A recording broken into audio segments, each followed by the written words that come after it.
I disagree. Redo. Okay. I agree. Ladies and gentlemen, welcome to the XFL. I am, as always, your host, James Phoenix. With me this evening are Jeff and Tiff. Hi, everybody. Hello. Risa could not make it; she wasn't feeling well this evening, so we hope to have her in next week's video.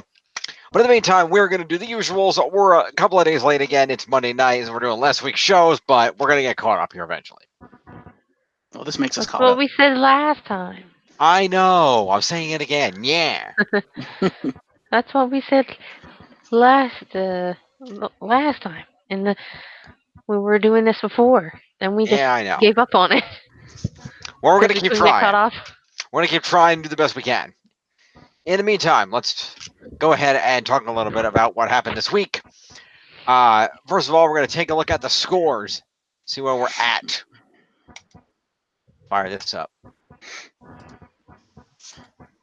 Over here, present to everyone. That looks like a bigger screen than it was before. It is a bigger screen than it was before. This is a much larger monitor than the one on my laptop. Anyway. So, in the lead over here, Captain Planet and the Holograms are at 15-12.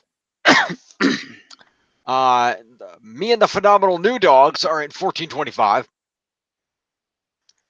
The newly named Iconic Premier Man's Club for Women's Rights. You spelled it wrong. What do you mean? 2 I's. I'm not doing their stupid 2-eye bullshit. Then you defeat the purpose of putting iconic at the front. It's still the word iconic. I'm not doing their stupid double thing. It's not your team. I don't know. Tiff, do you want the stupid double I? Tiff is muted.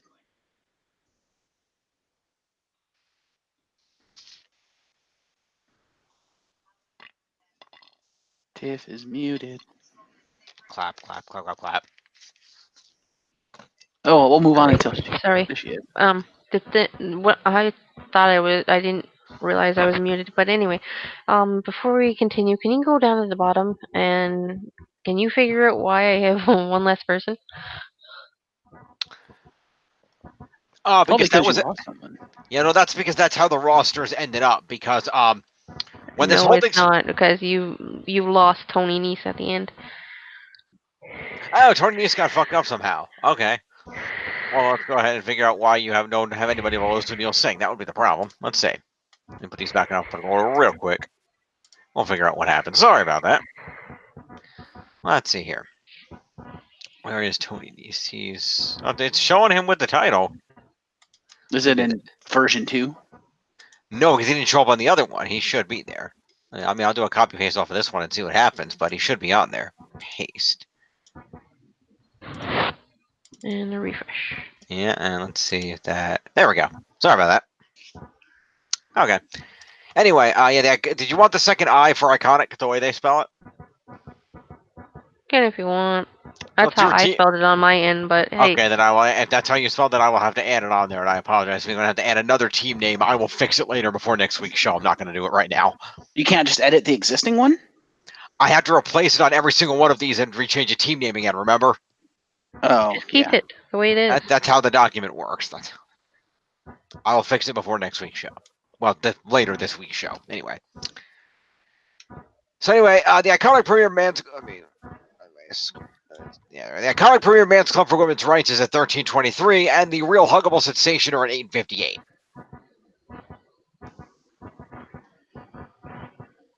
So that's about a 700-point gap between first and last place, for those of you keeping score at home. No, I haven't put the team names up here yet, but I will do that eventually. Yes, you said you were going to do that this week. I know. Well, I didn't have the last team name this week. Still no excuse for not putting the other 3 up. Yeah, fine. Let me punk about it.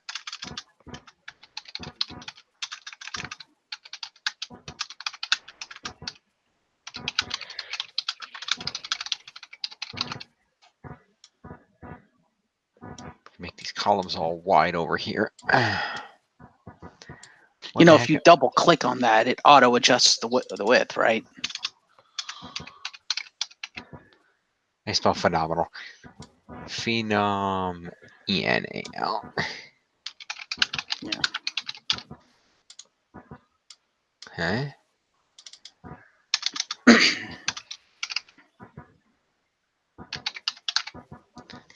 Uh,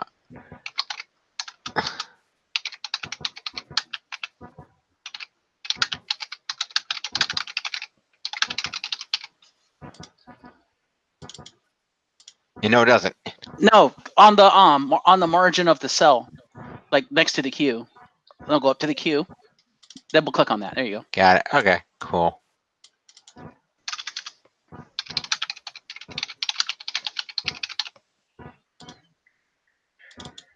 Cool. Alrighty, there we go. Let's see what happened this week. Yeah. Let's look at the. Yeah, we're gonna do that. All right, Kofi Kingston, WWE Champion, still at the top at 203, followed by Finn Balor, the Intercontinental Champion, at 181. We got AJ Styles in there at 154. We got Becky Two Belts, 150. Tony Nese, the Cruiserweight Champion, at 147. Seth freaking Rollins, the Universal Champion, at 134. Oney Lorcan of 205 Live at 131. The one and only Ricochet at 128. The big dog Roman Reigns at 119. And rounding out the top 10 is Xavier Woods of the New Day at 112.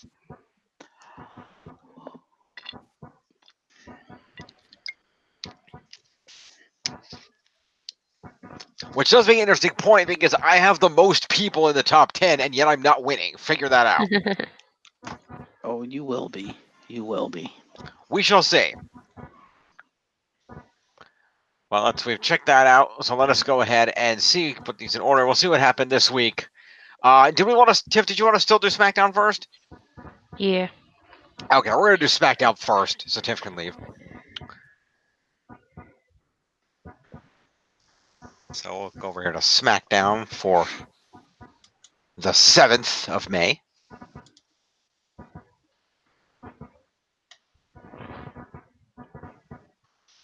And from Louisville, Kentucky.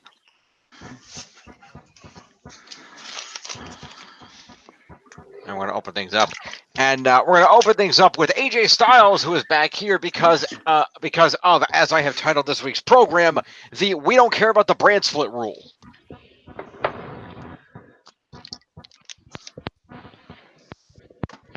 Because let's be honest, that's basically what it is. I think it's incredibly stupid because if you're going to have guys cross brands again, guess what? A whole bunch of your mid-card talent ain't going to have nothing to do. They're going to get pissed off at you. Eventually, their contracts are going to expire, and they're all going to go to AEW, and you're going to get fucked. And I'm going to laugh my ass off.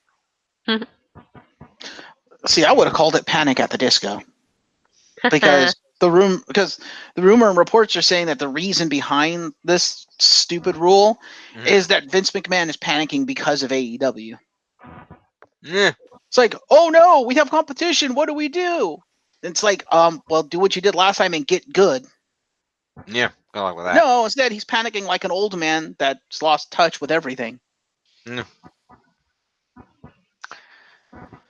don't know. I think it's also more along the line. It's also more along the lines of as they get closer to October, when things are going to shift around. It's that both channels want the top guys on both brands, and this is a way to do that without completely throwing the brand split out the window. Except it does completely throw the brand split out the window. Kind of. But only 4 guys can cross over each show. So the majority of a given show is still that brand superstar. So it is an interesting middle ground, even if we know they're not going to respect it worth a good goddamn. No. Well, it's 4 plus the McMahons, because as we all know, even though Shane is technically an active superstar, the brand split doesn't apply to him. Wait, yeah, McMahon's.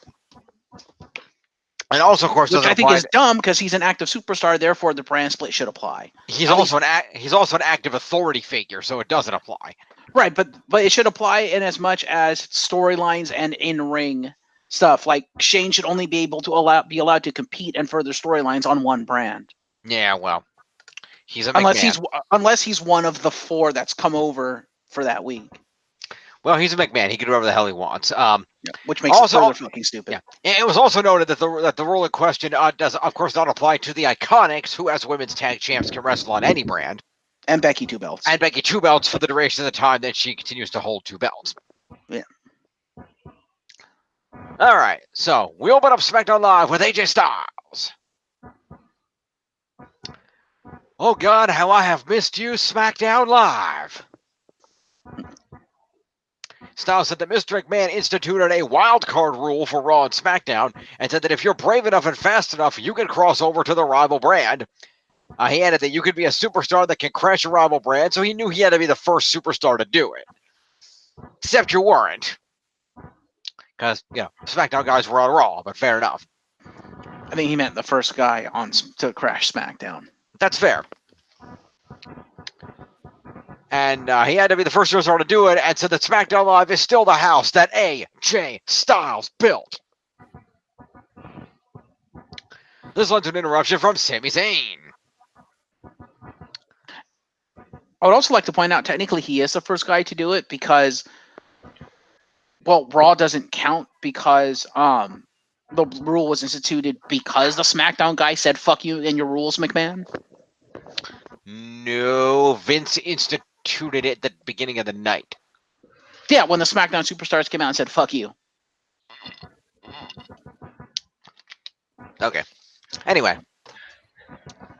So, Sami Zayn came out and said that he didn't want to be there and would rather be anywhere but there on his day off, surrounded by a bunch of Kentucky Fried Hillbillies. He said that he knew he had to show up to call out Styles on his toxic ego that has spiraled out of control. AJ replied that he's glad Zayn made it out of the dumpster that Braun Strowman threw him into last week, or the night before rather, and said that he smelled while he smelled and told him to take a shower. Zayn said that he did take a shower, but it doesn't come out that easily, and the fans chanted, "Take a shower" at him. The New Day then came out, or what remains of it. Well, 1/3 is having surgery. And yeah, pretty much. And Kofi Kingston said that you guys were going to come out here for this party without inviting the New Day. And Kingston mocked Styles for claiming it's the house that AJ Styles built, and told Styles that he doesn't live there anymore. So what he wants to know is, as they were getting in the ring, what is Styles doing there tonight? And then just Styles pointed out that he saw Kofi on Raw last night, so figured he would return the favor to the champ. And Xavier Woods stepped up and told AJ Styles to check yourself before you wreck yourself. Because apparently it's apparently the 90s again. Mm-hmm. And Kofi reminded AJ that he is the champ now, and asked AJ what he wants to do about Kofi being in the ring with him right now. Sami Zayn told him to stop this right now and told Kofi not to offer AJ Styles a WWE Championship match tonight. And told Kofi that he loves him, so he'll tell him the truth while nobody else will, including his best friend Xavier Woods. These people are not happy for you. And he yelled at Kofi for wanting to please them, saying that if anybody deserves a WWE Championship match tonight, it's him. And said that these people deserve a WWE Champion that will tell them the truth, whether they want to hear it or not. Yeah, because that worked out so well for Daniel Bryan. And Sammy, you're no Daniel Bryan. Burn.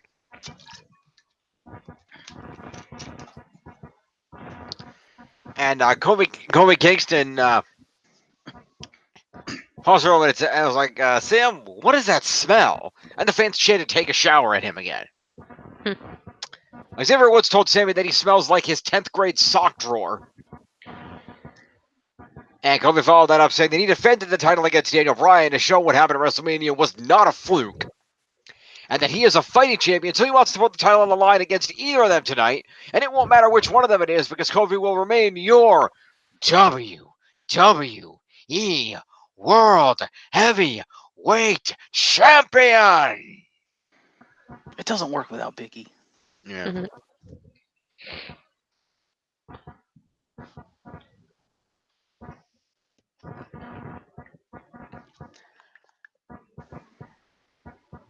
So let me guess, Vince comes out and makes it a triple threat? I know, the segment just kind of ends. How the hell do we get a triple threat out of this? I don't know. Somebody backstage made the decision. I don't know what the hell's going on, but that's where the opening promo ends. Okay, then. So a promo to those four men. So we got AJ Styles right at the top. I'm surprised Sammy didn't punch someone in the face. Oh, Sammy's a coward. And then we've got, let's see, who else am I missing? We got Kofi. Kofi. Yep. I remember now.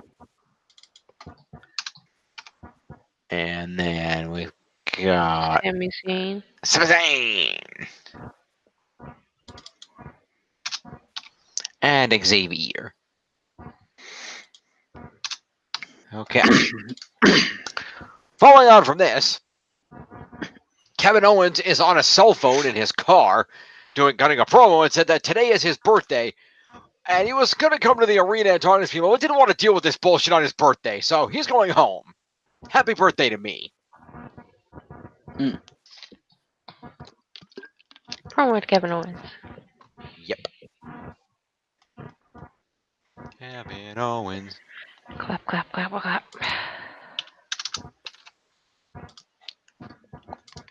All right. So we had a commercial break. And then we got the entrance of Ali, formerly known as Mustafa. Never. And there was a video featuring Ali, a little pre-match pre-tape promo. No, he's not Prince Ali, Tiff. I don't know. The song just keeps popping in my head every time we say his name. By the way, speaking of, did you see that WWE finally named the Saudi Arabia pay-per-view? Yes, they did. It made me facepalm hard, especially since it immediately following that was the slew of memes. Yeah. And for those of us who don't know, what was it called? WWE Sands of Time. Oh my goodness, really? Yeah, that was my reaction too. Yes, it's called the Sands of Time. So you can guess the memes that immediately flooded the interwebs immediately following that announcement via Twitter. Sands of Time, take me back before it all went wrong. Yeah, they When immediately love got was inundated but with a Jake Gyllenhaal's song. face. Oh, Prince of Persia joke. Okay. Yes, Yeah. that's what inundated the interwebs. That works too. Yeah. But actually, So I it's have aptly named considering they threw buckets of cash at Brock Lesnar to come out of retirement once again, and they threw buckets of money at Goldberg to come out of retirement once again. So, yeah. Saudi Arabia is basically excused to throw buckets of money at WWE legends to come out of retirement for one more match. pretty much. Also, interesting note here. Let's see. Because apparently the Prince of Saudi Arabia thinks it's the 1990s. Well, here's the thing. Apparently, it's not actually Sands of Time. Really? Because that's what they said. That's what WWE literally announced on their Twitter. Except that WWE didn't announce anything. It was leaked by WrestleVotes. I swear it was off of WWE's Twitter that announced that. I do not believe so.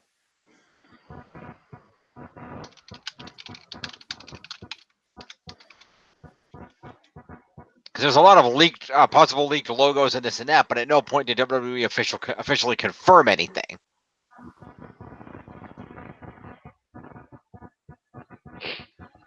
The whole thing was rumor. There was no confirmation.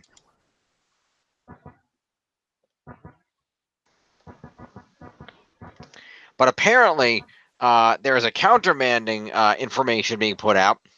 The official WWE app, which has the app, on the app, the event is actually listed as WWE Super Showdown.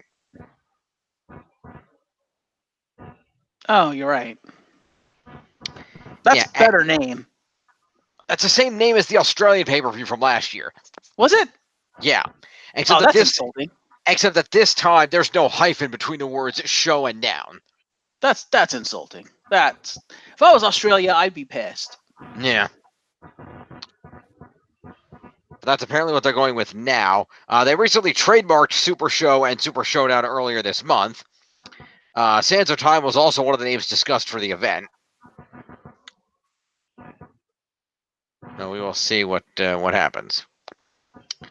Damn, Charlotte! I thought you were supposed to be friends with Becky. Jesus. Yeah. Let's see. One of the announced matches. Let's see. Goldberg versus Lashley, Lesnar versus Rollins, and Taker versus Elias are rumored for the show. Plus, Roman, Kofi, Braun, and AJ have also been announced. Yeah, this image I'm showing is Charlotte doing a big boot to Becky, except where they have it stopped because Charlotte's wearing heels, so it literally looks like heel to the fucking temple. Ow. It's like, damn, I thought you were supposed to be friends. What the hell?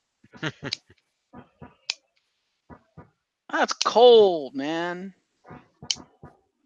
You know they were friends. Did you not see the part where they and Ronda assaulted each other in a parking lot and like were ramming cars into each other and shit? No, I meant like in real life, they're like supposed to be friends, and you're just gonna jab your heel into your friend's face? What the hell? You do what the boss tells you to do. I'm pretty sure the boss didn't say poke her eye out. Poke her eye out.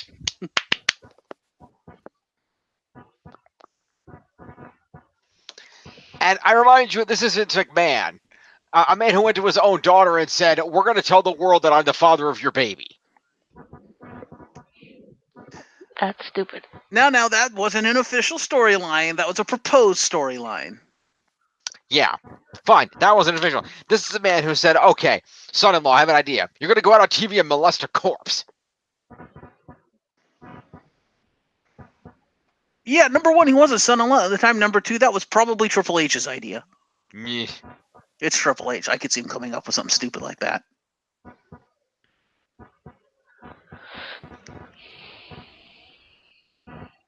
But yes, so moving on. All right. Anyway.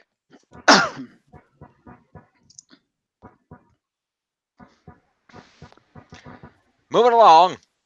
Ali said, even in your darkest times, you have to search for the light because the light will show you the way. As long as you see the light, you must find your way.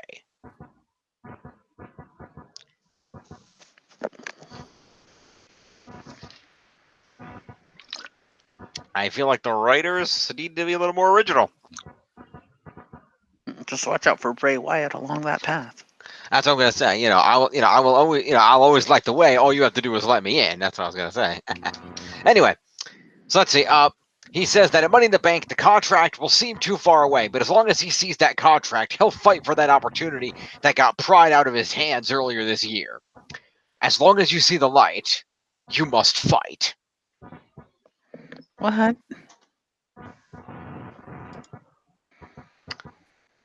Let's see. Then Andrade and Zelina Vega came out and they did a promo where Zelina Vega said that in 2 weeks, much like the Kentucky Derby, thousands of spectators will watch the Money in the Bank pay-per-view where thoroughbreds will compete. But unlike the Kentucky Derby, there's only one thoroughbred and he is with her. And Andrade said that he will win at Money in the Bank and told Ali that he'll be envious of the success of Andrade.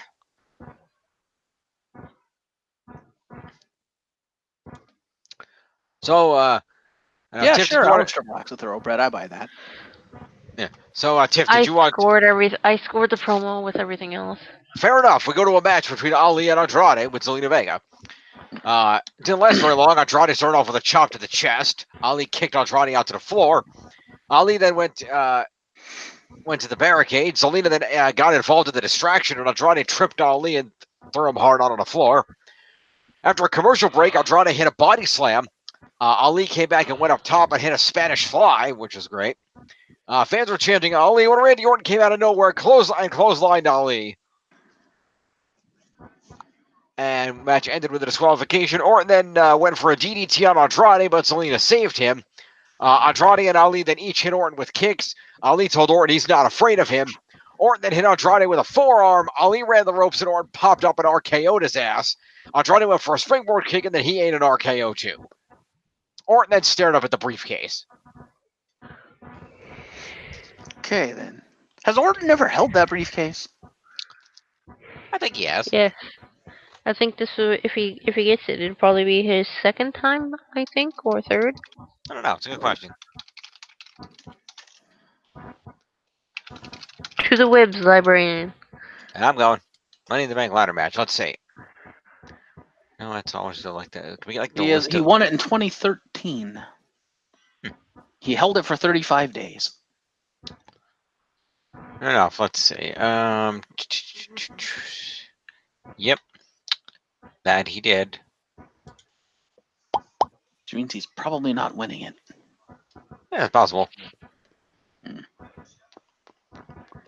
We will see.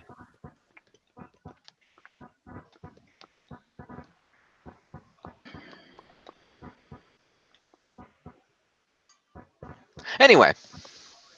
Yeah.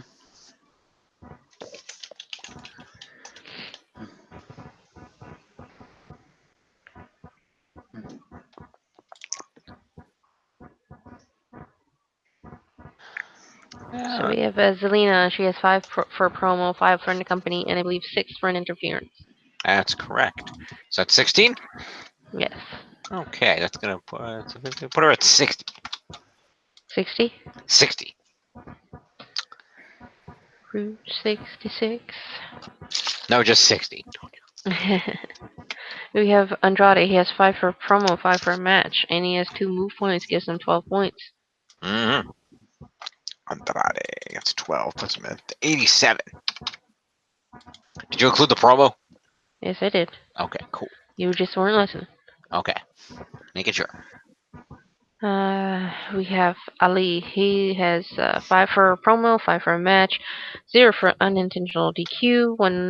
2 moves gives him 12 points. Puts him at 99.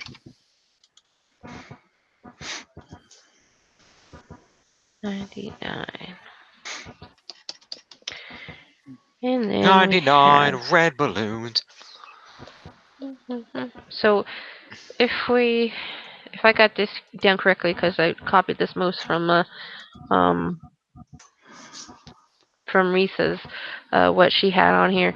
She had 6 for interference and 4 for an assault, I think it was. And it gives Randy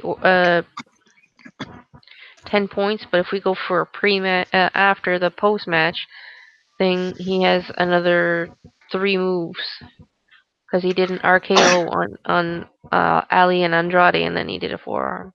So it gives him 13 points. Okay. And then Ali and Andrade both get an extra point because they did a move point. Yeah, hang on. 13 points to Orton. Orton. And then, let's see. So who would Ali and Andrade each get an extra point? Okay. Yeah. Sounds good. 88. And then Ali gets 1 extra point. Where did he go? Puts Ali at 100. Yeah. Okay. Rolling on. Give me 1 second. You may take a second.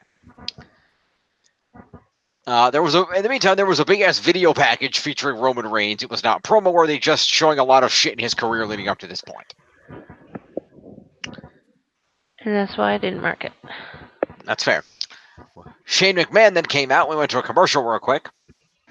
As a reminder, if you'd like to help WWE's work with Make-A-Wish, please donate at Make-A-Wish. Should I say at wish.org/WWE. Please give them a hand. Clip aired from Raw when Miz fought with Shane, but Shane got away. And we then go to the ring where Shane McMahon is present. So the best in the world says that he's out here to talk about the SmackDown Tag Team Division, stating that last night on Raw, he was brutally attacked by The Miz in cowardly fashion, not with his bare hands, no, but with a steel chair. What does this have to do with the tag division? And he wondered what kind of person hit somebody with a chair, and said he found The Miz's actions deplorable. Sorry, I forgot I was in Kentucky. I found his actions disgusting. I bet that got booed. Yeah, and at Money in the Bank, all anybody is going to hear is that the best in the world, Shane McMahon, is once again victorious. Now then, the Hardy Boys had to vacate the SmackDown Tag Team titles last week since Jeff Hardy suffered an injury requiring surgery at the hands of Lars Sullivan. Shane then said he had wondered to himself who would be worthy to be the new SmackDown Tag Team Champions. And it had to be a team, and that was the operative word for me. It had to be a team who was worthy. And as I searched through the SmackDown Tag Division, of course, I had a revelation that there was only one team truly worthy of holding these titles. And he introduced Daniel Bryan and Rowan. They walked out of the ring and were heavily booed. Corey Grace thought it was a great idea. Saxton complained they didn't deserve it. They got in the ring and shook Shane's hand. Before they could even say anything, wildcard rule kicked in and the Usos made their presence known. And Shane asked what they were doing here, and the Usos replied that as the big dog Roman Reigns said, they can slide through whenever they want to, and that they're taking advantage of the new Usos Wild rule. And Jay said that they worked too damn hard to put the tag team division on the map, and you're just going to give those titles away? Jimmy said that teams like the Usos, the New Day, the Bar, the Hardy Boys earned those titles. Now, Shane, even you, when you were with The Miz, you beat us to earn those titles. And now you're going to hand the titles to these two? You're going to hand the titles to SpongeBob and Patrick, Ren and Stimpy, Beavis and Butthead? And Jay said that instead the SmackDown title should be put up for grabs. And Shane said that sometimes you have to earn things. The fans chanted Usos, and Shane booked the match, saying that he would enjoy watching Rowan and Bryan kick their butts all the way back to Raw. Shane called out Mike Chioda, and we had ourselves a tag team title match. Fair. Fun fact about Shane McMahon, or not so fun fact. Okay. Yeah, apparently he's as dangerous in the ring as the likes of Seth freaking Rollins. Okay, then. Sasha Banks. Mm-hmm.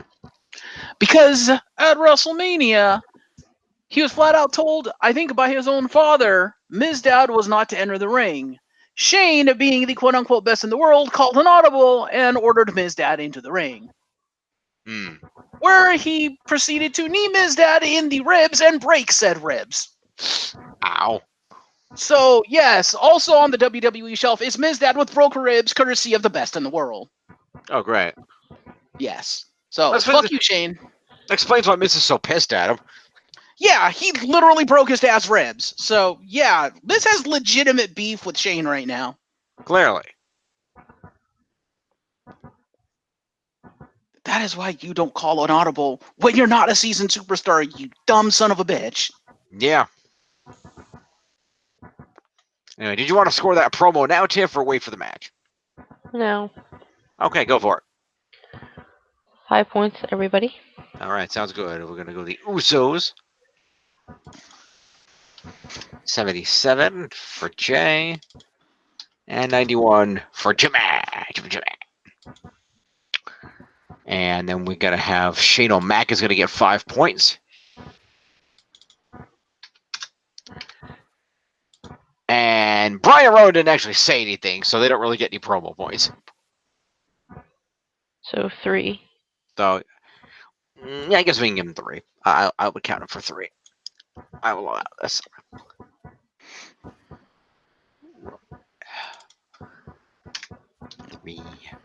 They did shake Shane's hand. They did.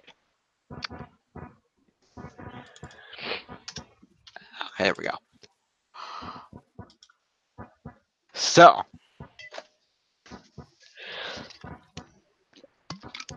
also kind of interesting to consider that the Usos had to come over from Raw to call out the injustice of this because the rest of the actual SmackDown Tag Division just didn't give a fuck. Well, it's not like the New Day could have come out. What are you going to do? Put the WWE champion in a tag team match? You know he's not going to win because he's the WWE champion? No, but there are other tag teams on SmackDown. Name one. Off the top of my head, Heavy Machinery. Yeah, but they're not technically legitimate. Why not? I think they wanted a former SmackDown Tag Team Champions to fight them to give legitimacy to them actually earning the belts. I guess that's fair. And Sheamus may never wrestle again.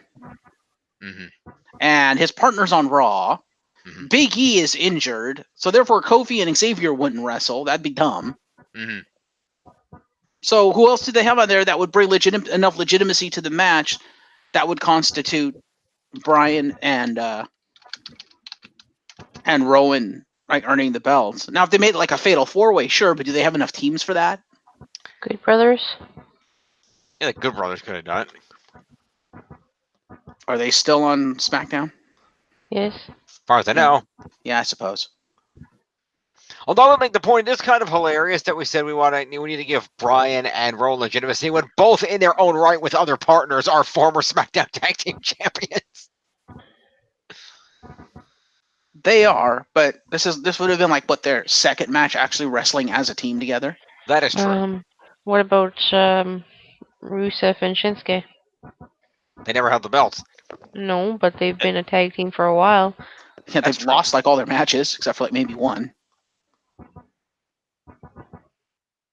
If it was Rusev and Shinsuke like in their prime, sure, but they've just been a joke since Rusev heel turn and Shinsuke got that U.S. championship. Yeah, you're not wrong because there haven't been that many teams that have held those titles. Yeah. Literally, the total number of teams that have held those titles, though some have held them multiple times, is 1, 2, 3, 4, 5, 6, 8, 9, including the new one. There's only been 10 different teams that have held those titles.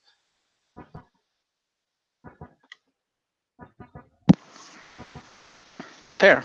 So, and most of those teams are either not on SmackDown, because really most of the title reigns are the New Day, the Usos,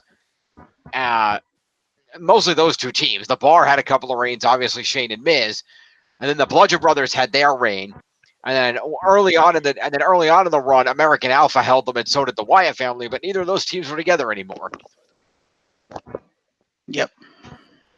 And of course, the inaugural champions were Wendy and Rhino's no longer employed.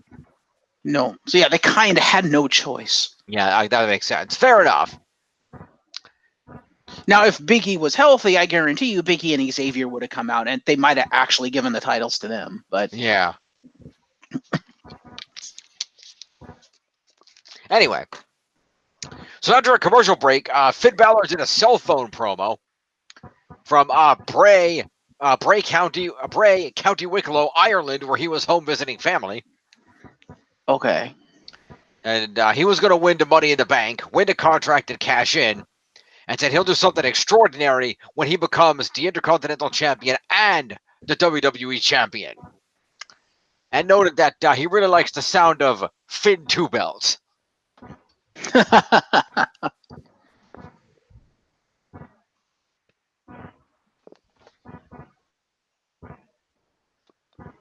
Promo to Balor. Mm-hmm. You know, if he pulled it off, more power to him, because at least it would put Risa back in the running. Yeah. All right, we then go to a match between Captain Planet and the Planeteer versus the Usos for the vacant SmackDown Tag Team titles. All points to me. You don't have the Usos. Yes, I do. He does.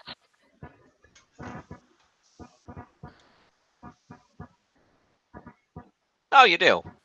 I could have sworn somebody else took them. Fair enough. No one took them, so I said, "Oh, I'll take them back." What the hell? All right, so Brian started off with Jimmy, and Corey Graves wondered if the Usos won, would they have to compete on SmackDown regularly as champions, and nobody explained an answer. Jay then tagged in with a whip that sent Brian into the turnbuckle, a double team elbow drop by the Usos, Rowan with a boot to the face of Jay, then a body slam and a splash. Brian tagged in corner drop kick on Jimmy, then a Rowan splash on Jimmy, leading to Brian with a 2 count. Jimmy tried to fight out of the heel corner, Rowan with a running crossbody block to go to commercial. Back from the break, Brian with a running drop kick to the knee of Jay, who was in there. Brian with kicks to the chest. Jay avoided the last one. He gets a tag to Jimmy, who hit Brian with the super kick for a 2. He went up top with an Uso splash, but Brian got the knees up for a counter and slapped on the label lock. Jimmy was stuck in the middle of the ring, but managed to climb to the ropes, so Brian went back toward the middle and applied the hold again. Jimmy managed to counter it into a roll-up for a 2 and then hit a super kick. He then got a hot tag to Jay, who Rowan also got a tag, and Jay hit some kicks to the head, avoided a superplex, kick to the gut, kick to the chest, Jimmy with a blind tag, and then each Uso hit a super kick, double super kick, Jay with a suicide dive on Brian on the floor, Jimmy with the Usos splash, but somehow Rowan kicked out.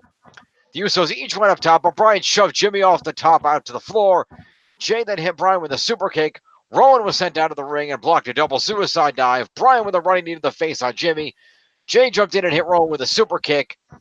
And then a super kick on Bryan to knock him off the apron. Rowan then picked up Jay from behind and hit the Iron Claw Slam for the win after 13 minutes.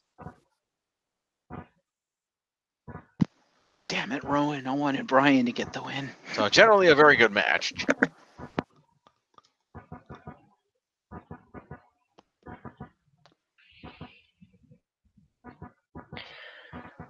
So we'll start with Jimmy. He has 5 for the match, and he has 3 for an evasion of the Alabella lock, and then 6 move points gives him 14 points. Which one is that? Jimmy. 14, you said? Yes. That's 105 live.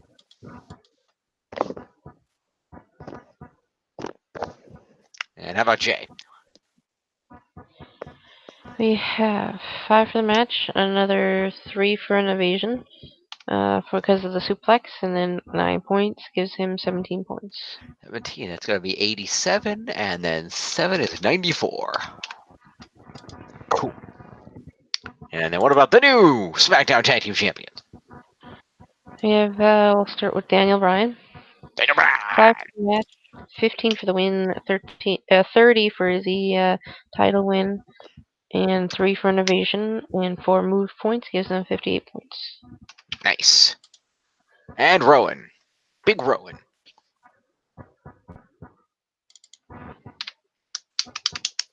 And Rowan. That's what I said. 5 for the match, 20 for the win, 30 for a title win. He has 3 for an evasion of a double splash. And then he has 5 move points, gives him 63 points. And it's 63 is 66 points to Rowan. Alrighty. Post-match, Shane was back at ringside with the SmackDown Tag titles, and he awarded them to Bryan and Rowan, and they celebrated with their titles. We then went to a commercial break. And we come back from the commercial break. I guess question decision. Do we want to cover the Funhouse now or save it till Raw?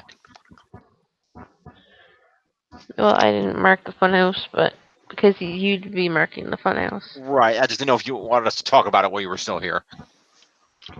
And we might as well Fine. talk about it now. We can get Tiff's opinions on it.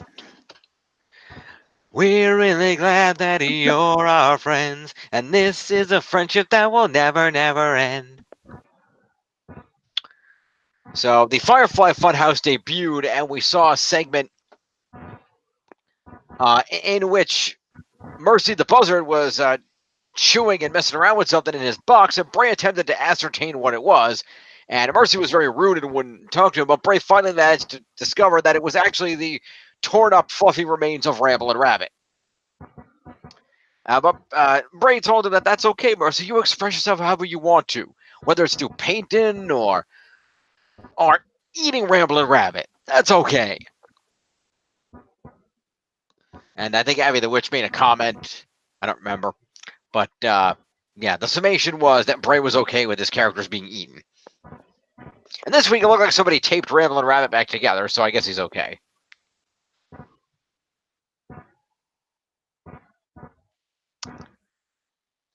And also for that week, Bray Wyatt had actual children for the first time, which he then cut over to, and they were just sitting in the funhouse, and he just kind of went on, and they all looked really plain-faced and miserable, so good acting on the part of the kids.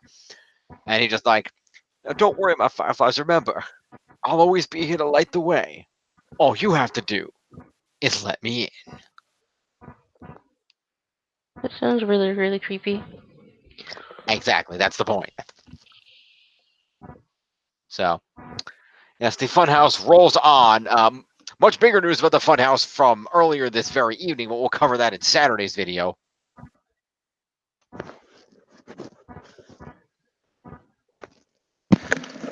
And somewhere WWE's investors sit crying in a corner. Yeah. Fair enough. So we'll worry about awarding the Firefly Funhouse points. You know, I'll just award them now. Screw it. Bray Wyatt gets a promo.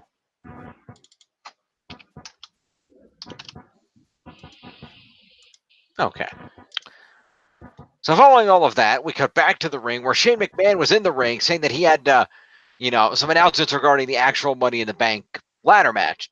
And he had the two briefcases, the men's and women's on table, and he said that he wanted to get out of Louisville, but before he can do that, he needs to address the Money in the Bank ladder matches. You see, the winner of either of these Money in the Bank ladder matches is almost statistically guaranteed to become a champion. And that's about as far as Shane got because The Miz jumped him from behind. The Miz then whipped Shane into a barricade at ringside twice and chased Shane up the ramp, but the B team came out and attacked The Miz, the former Miztourage, turning on their mentor. And they attacked to beat up The Miz. Miz kicked Dallas, threw punches at both men, and whipped them both into the barricades. Shane then came back out of the backstage area with a steel chair and hit Miz in the back with it. And, then hit him with the chair some more, and then stood over the fallen Miz to end the segment. Because as Shane said earlier, what kind of man hits another man with a steel chair?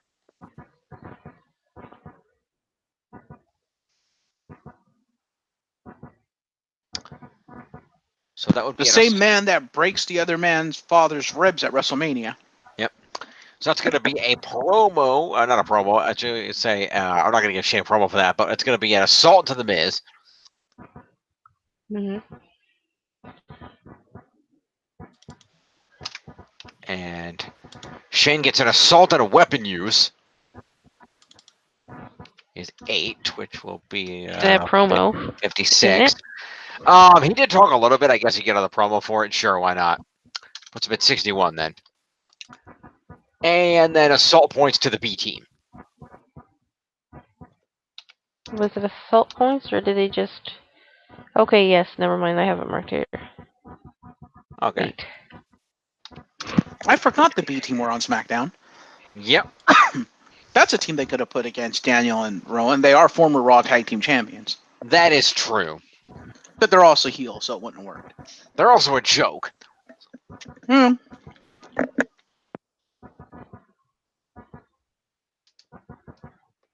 we have the B team.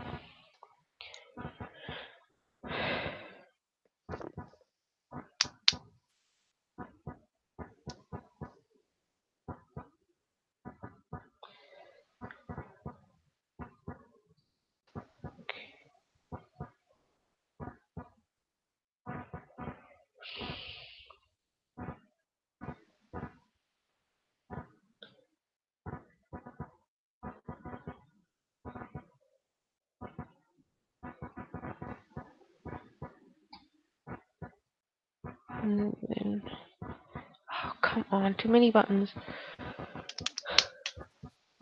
Oh, the buttons. Alright, so let's go into. You good? Yeah. We go backstage. No, not really. Assault and a move for Miz, right? He didn't do a move, did he?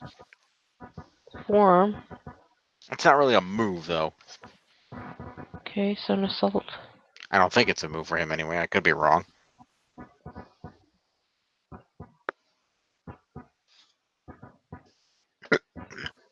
And did we get to the point where the heavy machinery was there? Nope, that's next. We cut to the back where Bryan and Rowan are backstage with their SmackDown Tag Team titles. And they walked down the hallway as Bryan noted that they were the Planet's Tag Team Champions, and all they need to do is fix those title bells. And they happened to walk past Heavy Machinery, who were hanging out in the backstage area with cool jackets that had their names on them. I like those jackets. And they just kind of stared each other down, and Otis just gave them a congratulations. With kind of an undertone of, now you have a target and we're coming after you kind of connotation.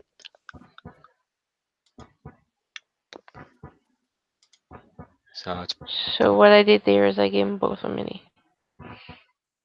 Because even though Otis said something, he didn't say much. Fire machinery with a mini. Okay. Sounds fair. So that would be Otis.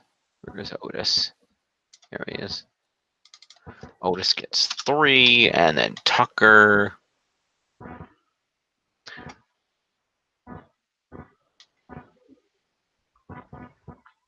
It's 3. And then Brian and Rowan get regular promo. Did they say anything? Yeah, they're walking down the hallway, and Brian did anyway. Brian was like, "We are the Planet's Tag Team Champions. Now we just got to fix these belts." So Brian spoke, Rowan did not. Okay, Brian promo, Rowan mini. Sounds good.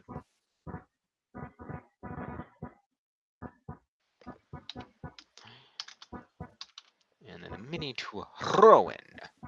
Rowan. 69. Okay. So following that, we go to a commercial break, and we come back to a women's tag team match play of Mandy Rose and Sonya Deville taking on the team of Ember Moon and Carmella. Carmella opened it up with a head scissors on Deville and then a clothesline.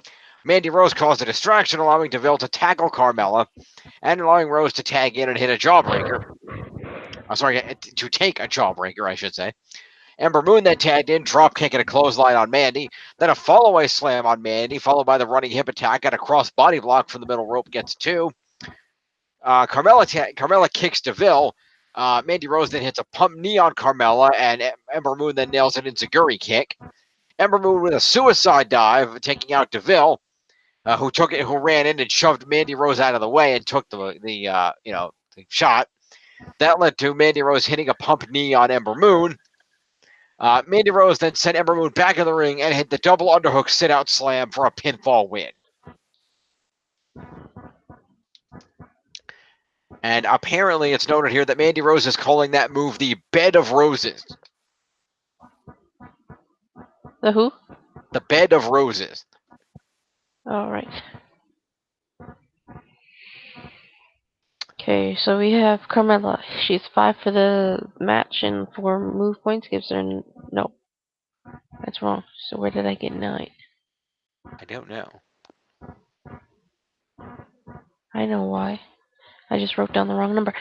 So 5 for the match and 4 move points gives her 9 points. Carmella? Carmella. Cause Carmella is money.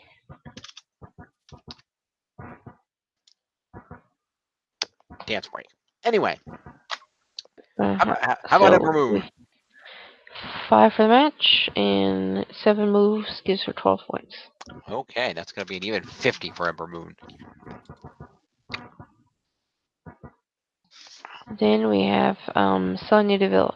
She has 5 for the match and 15 for the win, and she didn't do any move points, so 20 points. All right, Sonya Deville gets 20, puts her at 46. And Mandy Rose. Mandy Rose. We have Mandy Rose is 5 for the match, 20 for the win, and 3 moves gives her 28 points. 28, 38, 28, 38, 48. That puts her at 53.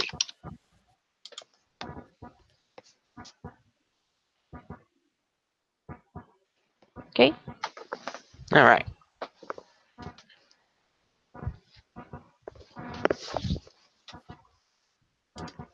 All right, so following all of that, we're joined by Paige. Paige, yep. And she comes out with her new tag team of Kyrie, which really needs a better name. You mean Paige in the holograms? Yeah, Paige and the holograms. We'll go with that. And Paige said that she used to represent them when they used to actually mean something, referring to Deville and Rose, and said that she has traded way up with the holograms, and said that they will rip through the tag division starting next week with Mandy and Sonya. So it's a promo to Paige. And 3 for Kyrie and Asuka. Yep. We're starting off with holograms versus Misfits? Yep. Interesting. Yep. 97 for Kyrie, and Asuka gets 3. It's her at 69. Okay. So next we cut to the backstage area where Matt Hardy was being interviewed by Kayla Braxton. And, Matt said that, Jeff had his surgery. It was successful, and he will be back better, faster, and stronger than ever. R-Truth then walked up to Hardy saying that he wanted to tell him something, but he forgot what it was. And Matt asked if it had anything to do with the man that's been the bane of both their existences recently, Lars Sullivan. And R-Truth was like, that's it. Lars is vicious. He's unlike anybody else I've ever faced. His hands are like death traps, and if you get caught, you get got. But before they could say anything else, Matt Hardy looked very scared, and Lars Sullivan appeared behind R-Truth. He proceeded to hit R-Truth with a headbutt, then grabbed Matt Hardy and whipped him through a steel door into a bathroom. R-Truth then tried to attack Sullivan from behind, so Lars Sullivan picked him up and gave him a powerbomb through a table. That was so conveniently put there. Yep. So 5 for a promo from Matt Hardy. All right.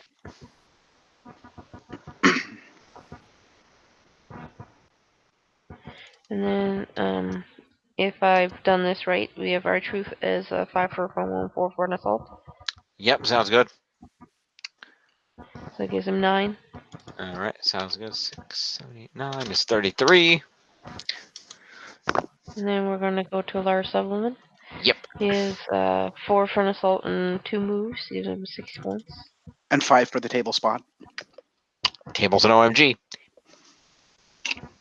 So that will give him 11 points.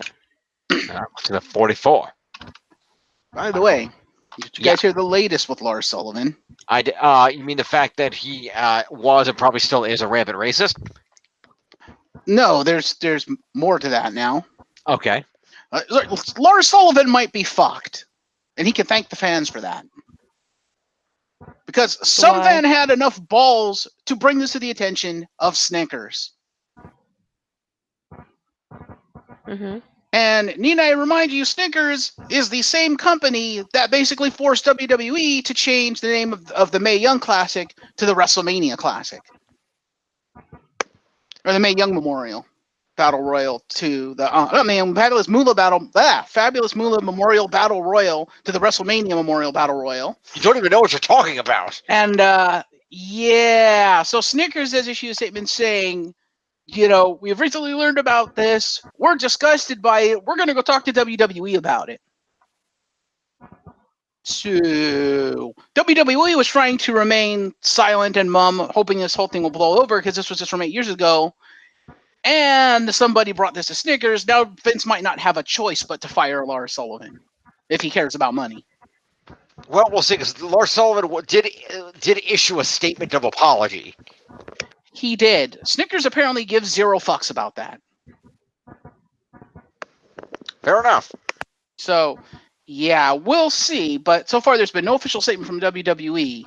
So, and they've already been in the doghouse once. Again, like I said, in Snickers' doghouse. I don't think they want to do it again. Not if they're earning like a lot of fucking sponsorship revenue from them.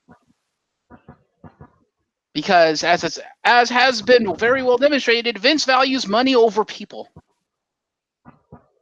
And Snickers is apparently a very, very big sponsor for WWE. So, yeah.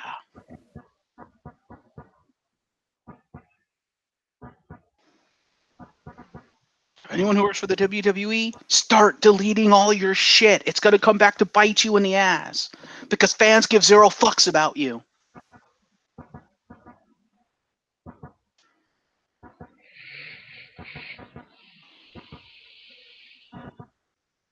Okay, moving on.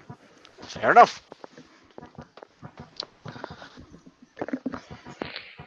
All right, cut to Aleister Black in a dark room. I sit before you as your wrath and salvation. I must apologize to my opponents for my need to prevail at their expense, for they are the embodiment of the sins that I speak of. Now that I have revealed this part of myself, I ask forgiveness for my own sins that I will seek absolution for in the form of victory. Victory that I shall take from you.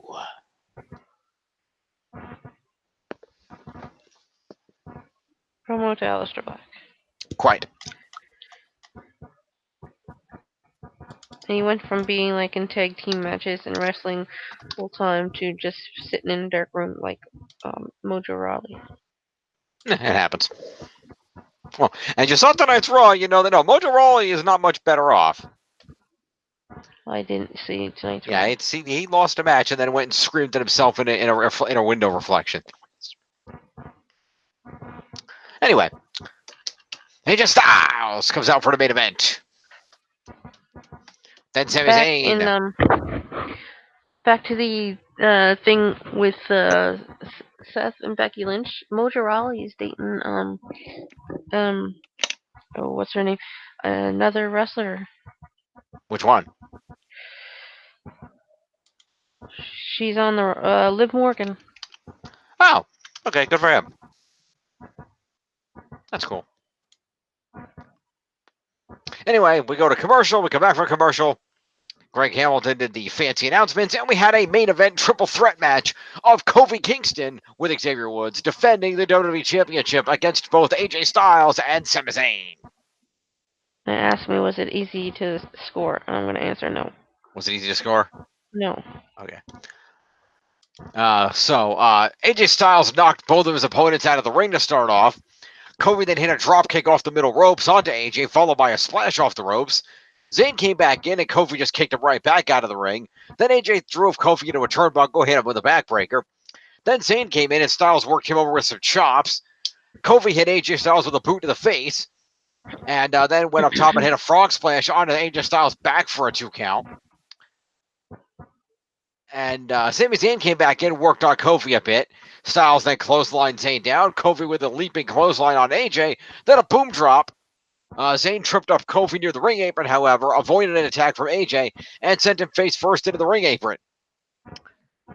After a commercial break, we came back to Sami Zayn in control of Kofi. When Kofi went for a leaping attack, Sami Zayn put him down with a sit-out powerbomb, got a 2 off it. Styles worked over Zayn with punches and kicks. Zayn came back with a tornado DDT off the ropes on AJ, and Kofi then broke up the pinfall. Kofi with 2 boots to the face of Sami Zayn, but Zayn came back with a massive superplex off the top. He then tried to superplex AJ, but AJ slipped through and sent Sami Zayn face first into the top turnbuckle, then hit a hurricanrana to send Sami Zayn flying across the ring. AJ followed up with an Ushigarashi knee to the back of the neck of Kofi. Then it went for a reverse DDT on Zayn off the ropes, but Kofi caught them, leading to an SOS by Kofi on AJ, while AJ hit the reverse DDT on Zayn. Wow. Yeah, that was a creative spot. And Kofi and AJ got into a slugfest. AJ hit Kofi with a Pele kick into the turnbuckle. He went to the apron and went up top, but Kofi knocked him down and hit a Trouble in Paradise to send AJ out to the floor. All of a sudden, Kevin Owens showed up from the backstage area and attacked Xavier Woods at ringside. He lied about not being here earlier. He then whipped Woods back first into the ring apron several times and then threw him into the steel stairs. Sami Zayn capitalized by hitting Kofi Kingston with a blue thunder bomb and got a 2. And Owens seemed to want Sami Zayn to win the title. Sami Zayn hit Kofi with another blue thunder bomb, got another 2. Then a third blue thunder bomb and got a third 2 count. Sami Zayn then waited for Kofi to get back up and charged at him, presumably looking for the haluva kick. But unfortunately, all he got was a Trouble in Paradise to the face and got pinned.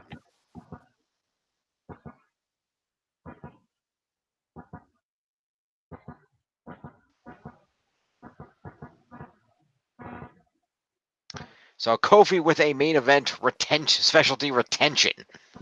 Mm-hmm. Thank you, Kofi. Thank you, Kofi. So we'll start with Xavier. Is 5 for an accompaniment? Or did you finish the recap? Oh, sorry. After the match was over, Kevin Owens walked to the backstage area while Kofi checked on Xavier. Caleb Braxton then walked over to the New Day and asked Kofi for his thoughts, and Kofi said, asked whether Kevin Owens is in his head, and Kofi said, Kevin Owens is not in my head. All I have to say is this. and Money in the Bank, there is going to be hell to pay for Kevin Owens. Now points.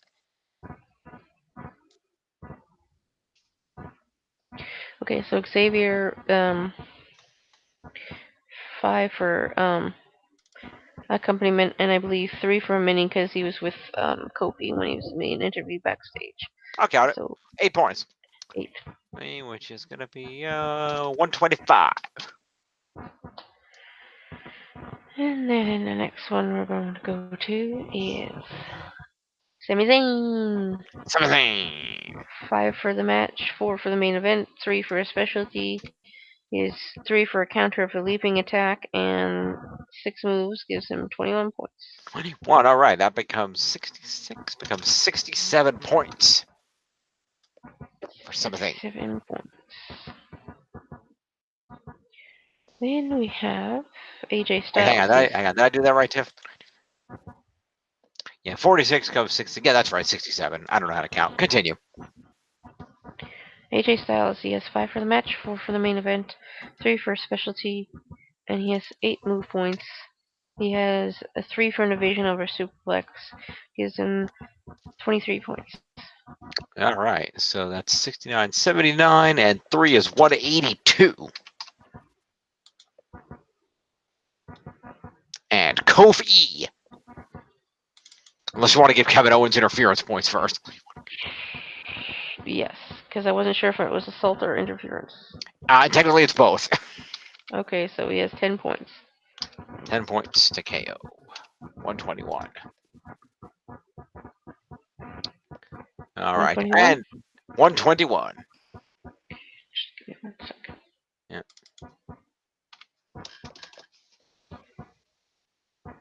Alrighty, 121. And Kofi. Kofi. So we have 5 for the match, 3 for the main, 3 for a specialty, 4 for the main event, 5 points for a main match win, 10 for a specialty win, 20 for the show win, 25 for retention, and he has 3 for a counter of a DDT, and he has 13 moves, gives him 88 points. I did not hear 10 for a specialty win in there. You're 10, yeah, I did a 10 for a specialty win. Okay.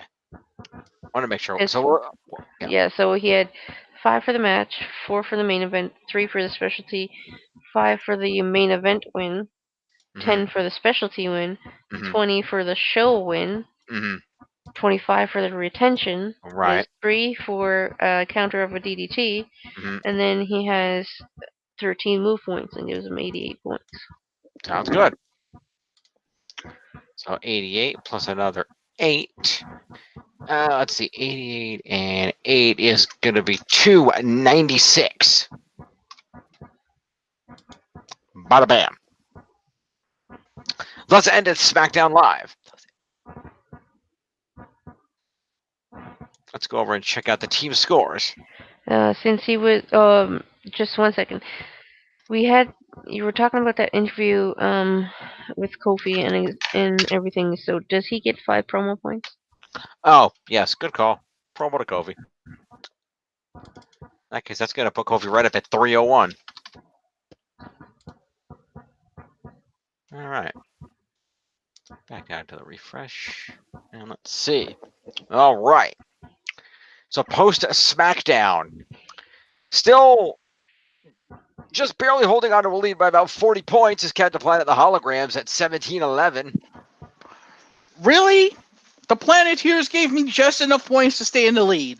Yep. For now. That's kind of fucked up, dude. Yeah, I know, but that's what happens. Tag title win. What do you want? Anyway, so I'm at 1679, the phenomenal New Dogs. We have 1385 for the iconic Premier Man's Club for Women's Rights. And 910 for the Real Huggable Sensation. Man, I feel bad for Risa. I'm not laughing because of Risa's scores. I'm laughing because I got every one score wrong. So I have to go back and fix it later. Well, you failed then. I failed somewhere. Somewhere along the way, somebody failed. I blame Jim. I blame you. No, I blame Jim. I blame you. Tell, Okay, I let's blame Jeff. I agree. Let's blame Jeff Why are you looking at a calendar? because I want to make sure I write the date wrong for the Raw the date correctly for the Raw that we're scoring. It was on the 6th. Yeah, that was okay. Oh, it's actually we're on SmackDown. It's the 7th. We did SmackDown first. Yes, we did. Mhm. So you wrote it wrong anyway. You failed, Jim. I know. Sorry. And Working we on still blame Jeff. it. Exactly. It's still Jeff's fault. How's it my fault? It's always Jeff's fault. Exactly. I was going to say, you're our anti-Mike Knox. What? It's always your fault. Mhm. Well, it was the 6th. I know I went the wrong direction. I'll fix it. It's not Excuse me. my fault.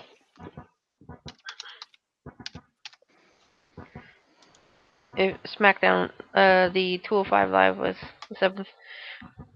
All right, it's the same day as it. Yeah, okay. Fair enough.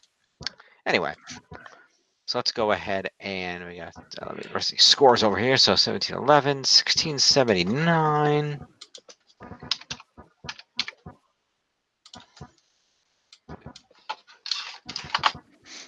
We've got 1385. And I only managed to get like 910. 65 points out of 62 points out of that. Yeah, well, it's about the same amount that Risa got. She got about 52 points. Mhm. Anyway, moving on. So, Tiff, are you going to take off or are you going to hang around? I'm gonna take off. All right. You have a wonderful night, Tiff. Thank you for joining All us, right. as always. All right, Tiff. Queen of Hearts. See you later. Love ya. Peace. That's a mute button, Tiff. There you go. She knows how to work a hangout, you idiot. So, what do you want to do? 205 or Raw? We could do Raw. Also, did you hear about the WWE breakup? Which one? The latest one. Because No. we talked about Seth freaking Rollins and Becky Two Belt getting together. Uh-huh. A couple also decided to no longer be together. Okay. Alexa Bliss is now single. No, that's too bad. I thought she and Buddy Murphy were like engaged. They were. Know But that?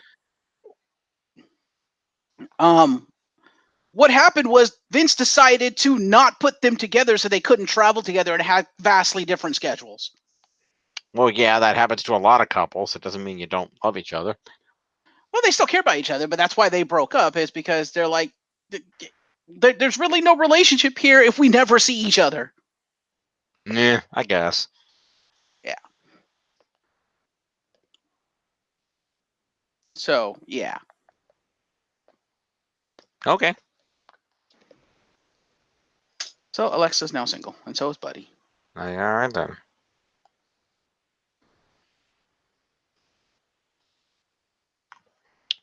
Fair enough. Also, what the hell was with them taking Buddy Murphy off of 205 Live and not putting him on the main roster when they teased he was going to be on the main roster? He will be on the main roster, but he was taking time off. Oh, I thought they put him on NXT.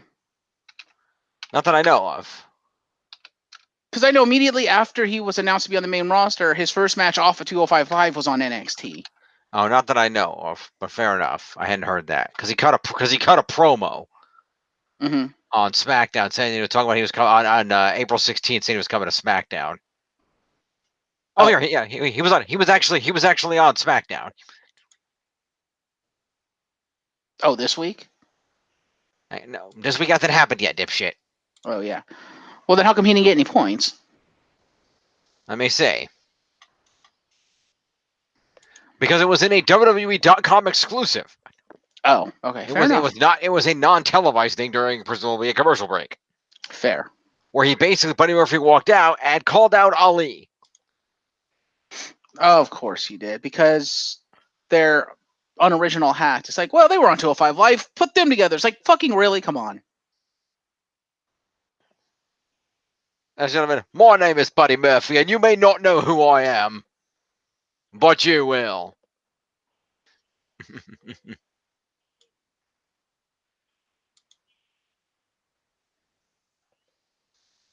Ali was already in the ring for his match when this happened. Oh. Basically said that he's already beaten Ali and knows that's why, and already knows that he's not going to win the Money in the Bank ladder match. So now he's going to win Money in the Bank ladder match. I don't know. I say either him or Ricochet is going to win that match. No, the best kept secret is coming, so everyone will know my name. Well, considering you're on the show that, immediately precedes 205 Live, everyone in that arena already knows your name. Yeah, WWE kind of failed with that promo because literally that's the one fucking audience that already knows his name. Fair enough. I'm not wrong, am I? No, not really. Anyway, Monday Night Raw. Monday Night Raw for the 6th was emanating from Cincinnati, Ohio. It's somewhere Dean Ambrose weeps a tear. No, somewhere John Moxley doesn't give a shit.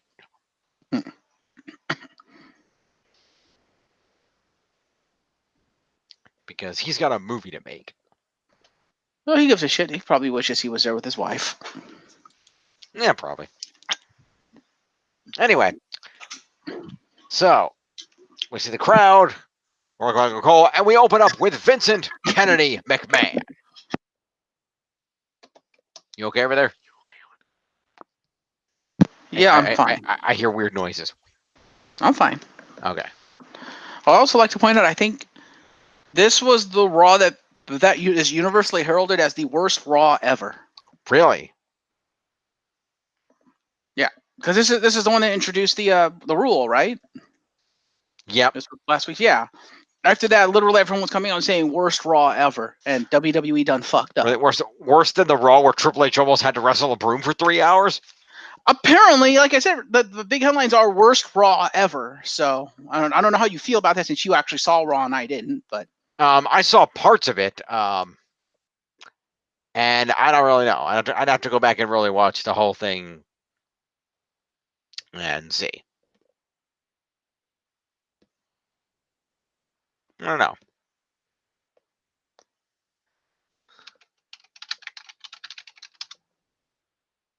No, I don't know. like I said, I didn't see that Raw, but I can only tell you what I've read. Yeah, people are saying it was a pretty bad Raw.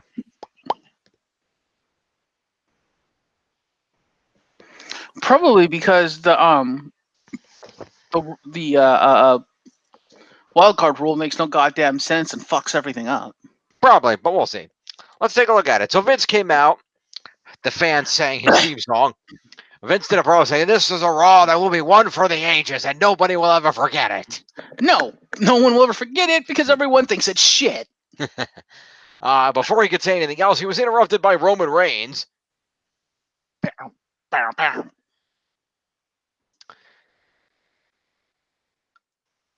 And so Vince said that if Roman is thinking about giving him a Superman punch again, he's got the Cincinnati police back there waiting for him. And asked Reigns who he thinks he is going on Raw when he's been assigned to SmackDown.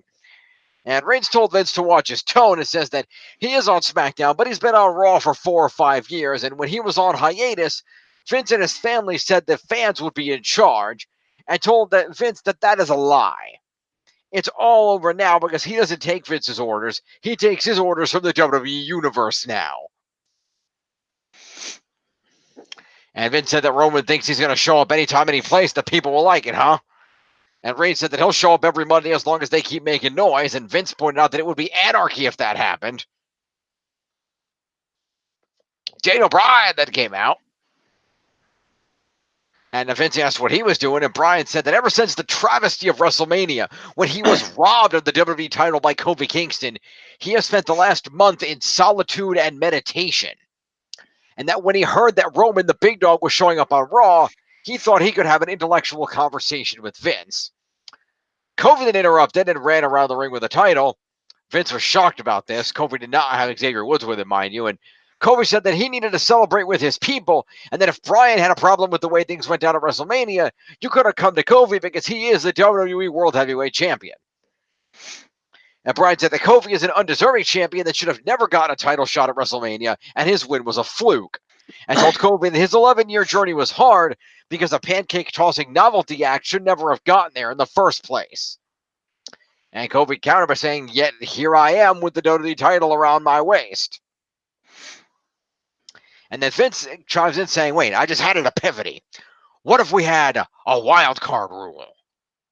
What if I allow 3 members of SmackDown to come to Raw, and then 3 members of Raw can go to SmackDown each week? And Kofi says that all he knows is that he saw Roman Reigns on social media and said that since Biggie and Woods are on the mend, he thought he should show up to Monday Night Raw too. And Bryan said that there is nothing about Raw that is fun, and he is not here for fun. He is there to get a rematch for his WWE Championship. And Bryan suggested that he should punch Kofi Kingston in the face. Drew McIntyre came out and said that if nobody in the back has the set to do anything about this, then I guess it's up to me.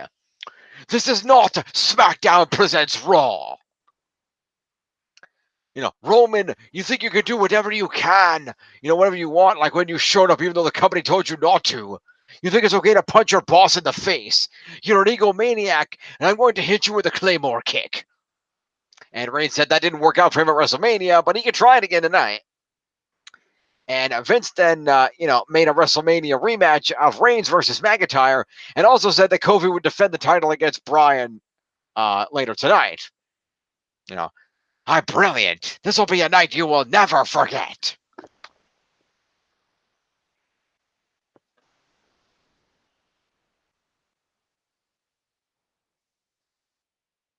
So that was that.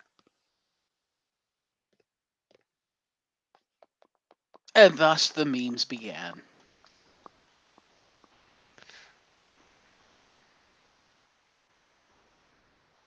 In case you haven't heard, the whole "I'm brilliant" thing instantly became a meme after that. Mm. And you don't care. I do care. It's you don't sound like it. Anyway, point to all these individuals, except Vince. So Vince gets points for being an old dumbass. Well, we got Roman Reigns. And then we got Daniel Bryan. And then we've got Kofi.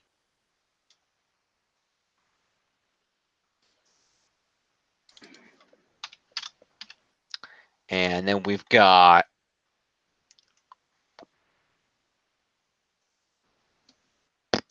Drew McIntyre. Yeah, that's who.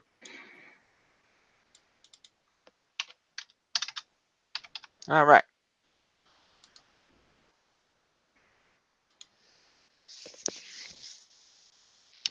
So, following all that, after a commercial break, we are joined in a ring by AJ Styles.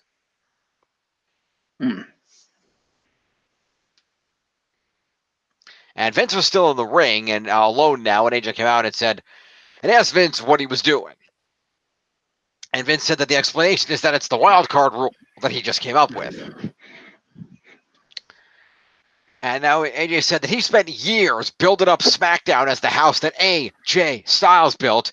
And now that he's on Raw, Vince brings in Roman Reigns, who is the best friend to Seth Rollins.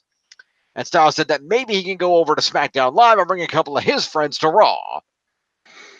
And Vince reiterated that the wild card rule means 3 people can go to SmackDown, or vice versa, each week. Seth Rollins then comes out with title in hand and said that last week was the last time AJ will be one step ahead of him, and pointed out that SmackDown has been around for 20 years and has had 1,000 episodes, while telling AJ that SmackDown was just fine before he got there and is fine since he left. Rollins said that this is his show, this is Monday Night Rollins.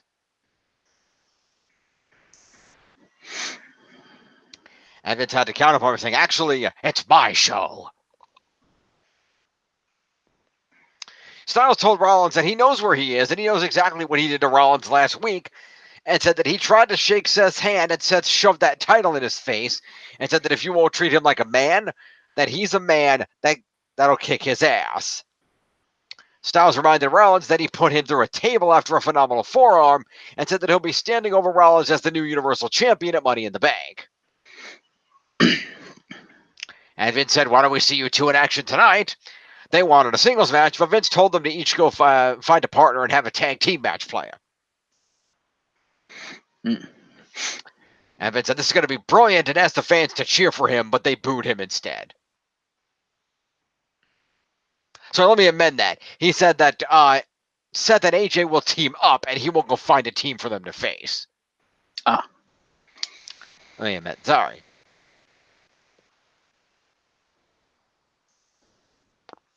We went to a commercial break.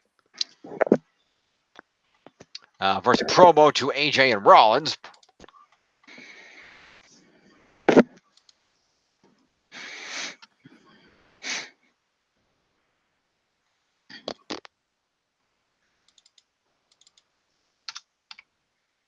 Right. And after the commercial, we find out that the tag team that has been located to face Seth Rollins and AJ Styles includes Bobby Lashley and Baron Corbin. With Leo Rush out of a job. Pretty much. Fair enough. Even though he vehemently denies it. Yeah. The announce team tried to put over how tough they are as a team. And it was noted by Mr. Canton that we were now 31 minutes into the show before having a match. Yeah, because they had to announce this ludicrous rule. Yep. And because it's Vince McMahon and it's his show. Pretty much. So we open up with this match. Lashley with a shoulder tackle on Styles. Styles counters with a drop kick. Rollins tagged in, kick to Lashley. Clothesline and sent Lashley out of the ring. Styles with the clothesline and sent Corbin out of the ring. Rollins slingshot dived out to take out heels on the floor. Styles went over the top of the forearm as the faces tried to outdo the other guy.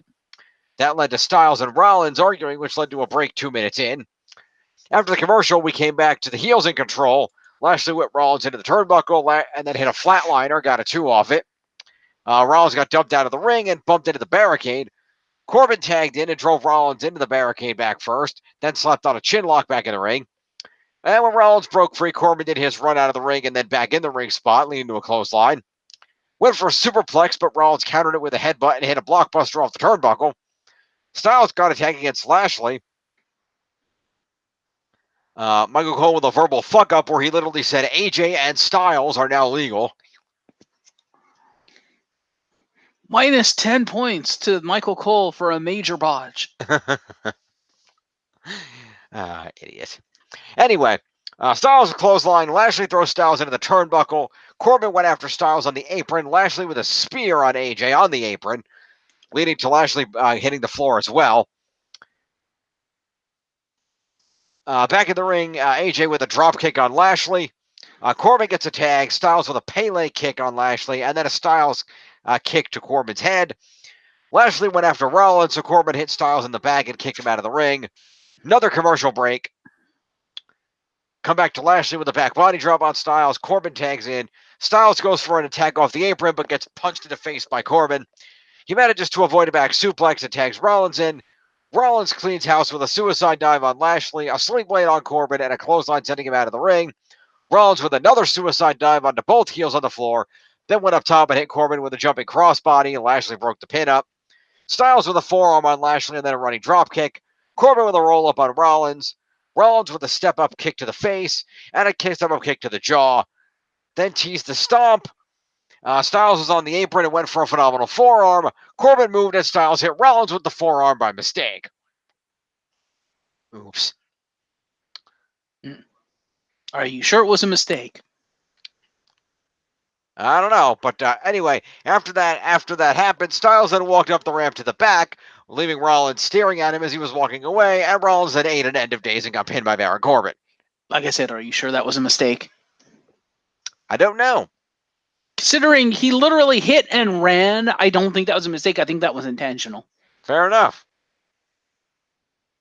He's like, yep, my job is done here. I fucking elbowed Rollins in the face. Goodbye. Yeah. Anyway, Corbin and Lashley with a victory. Yay! Woo. All right. AJ heel turn. Clap, clap, clap, clap, clap. All right. So going with the losing team, Seth Rollins gets 5 points for being in the match and 8 moves.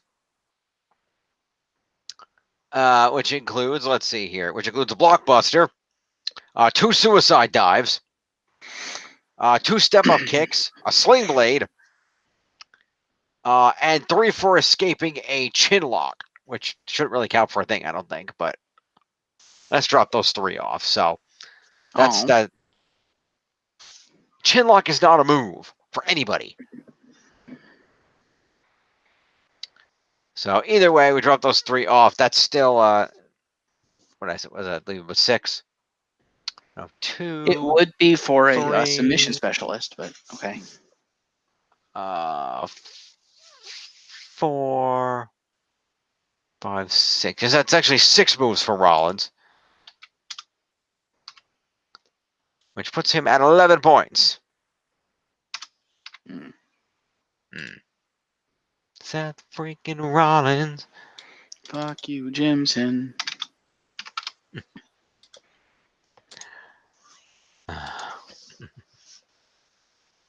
That's why it's my show.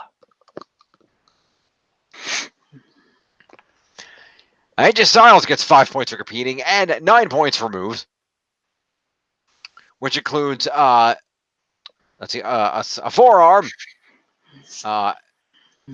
Let's see what we got here. We got a forearm. We got a drop kick.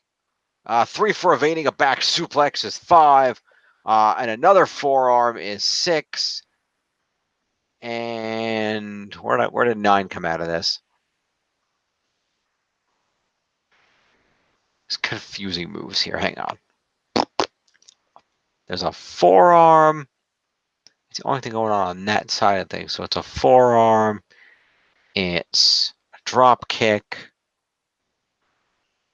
3 for the back suplex evasion and another forearm. I'm only counting 6 for Styles. Oh, and then a Pele kick and a Styles kick over there. Okay. It's done. 1, 2, 3, 4 with a drop kick up there. 5 for a drop kick down here. 3 for the evasion. And then another forearm. Yeah, 9 points is 14 points to AJ Styles. He has 97 and 3 is 201. Hmm. We then go to the winners. Bobby Lashley is going to get 15 points for being on the winning team. 5 for competing is 20. And Lashley had 2 moves, which included a spear and a what else did he do? Oh, and a flatliner. I didn't know that was part of his moveset, but okay. I'm telling you the move. Listen. Oh no, sorry, not that. It was a shoulder tackle that he got it for. Sorry, not the move. It was a shoulder tackle and a spear. Okay, what's the difference? When they say shoulder tackle, they more mean a shoulder block. Mm. And that qualifies as a move now? It's on his list. I didn't put it there. Oh, it actually is on his list? Okay, fair enough. Running shoulder block is on his list. Okay, then. Much like it is for Braun. I believe that's called the Mack truck for Braun. Fair enough. Anyway, Bobby Lashley gets 22 points. He is 83, puts him at 85. And your winner, Baron Corbin, gets 20 points for winning a match, 5 for being in a match, and 5 moves.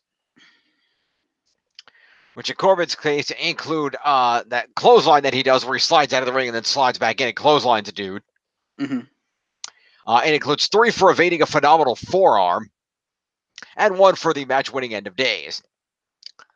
Is 30 points to Baron Corbin. Woohoo. Quite. So 108, 118, 128. A top 10 spot for Baron Corbin as of right now. Woohoo. Good for him.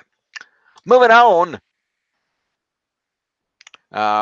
Clips hyping up the Shane and Miz feud. Really didn't need the hype. There was a shot of Shane's locker room, and The Miz grabbed a chair and sat down outside the door. Not really going to give points for that. No. Moving on, Sami Zayn. After a commercial break, Sami Zayn comes out and asks the fans what they're going to complain about tonight. You get Roman Reigns on Raw, plus Kofi Kingston versus Bryan for the WWE title. And see, the difference between the fans enjoying something and me enjoying something is that you are still you, while adding that you have to live with that all the time. See, fixing yourself is hard work, and the fans are all cowards. And I can already hear the critics weighing in. And then Braun Strowman came out. Braun. Zayn took off his jacket like he was going to try to fight him, but when Braun got in the ring, Sami Zayn left the ring. Strowman then left the ring, so Zayn jumped into the crowd. Strowman then cut Sami Zayn off in the crowd. Sami Zayn ran back into the arena area, and Strowman chased him right back by the announcers. Lucha House Party came out for a match, but then we cut backstage where Zayn and Strowman are still in the backstage area. Sami Zayn ran toward a garage door that wouldn't open, so Strowman got a hold of him. The garage door opened up, and there was a camera on the other side. Zayn told Strowman that this had nothing to do with him, and Strowman picked up Sami Zayn and threw him into a garbage dumpster, which then led to a garbage truck coming up, picking up the dumpster, and dumping Sami Zayn, presumably, into the garbage truck. So does Braun get an OMG for the dumpster move? Sure, why not? I mean, it's technically a backstage finisher, right? Yeah, that's true. I'll give you that. All right. So that's going to be Sami Zayn with a promo and then Braun with an assault and an OMG. Yeah. Did he just chuck him in there, or did he do like power slam him in there? No, because it was a dumpster, so he basically did a body slam. It wasn't a power slam, it was just a pickup body slam in the dumpster. Fair enough. Much just after he threw Sami Zayn into a bunch of other shit, but... Mm-hmm. But he didn't throw other shit onto Sami Zayn. He did not, that I noticed, no. He just basically threw Sami Zayn into some walls and shit and stuff like that. So, anyway. So, let's see. Sami Zayn gets promo, puts him at 72. Braun gets 4 for an assault, and 5 for the OMG. Has 9 points to Braun, which will put him at 58.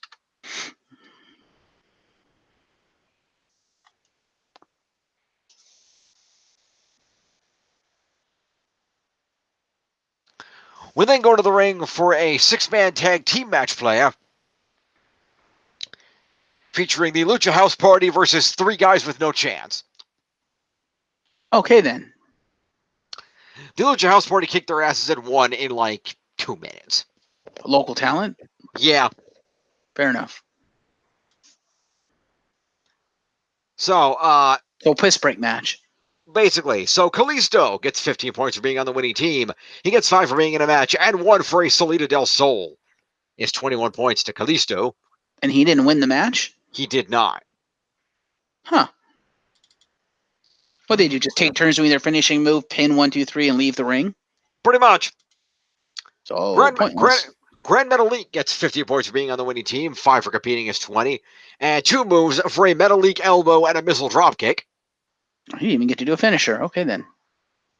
Well, his signature, the missile dropkick off the after the rope walk is his signature. Yeah. So his finisher's the Metalik driver. Yeah, Grand Metalik gets 22 points. It's about 68.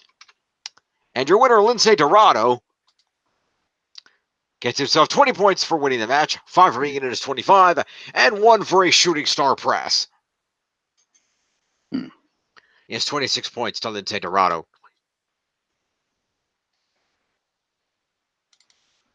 Yeah, because that's safer for him to do than the Golden Rewind. Yeah, does he not do that anymore? He does, but I think they're treating it more as a signature now, which is fucking stupid, because I think the Golden Rewind's more impressive and it's a lot safer to do. I would tend to agree. Anyway.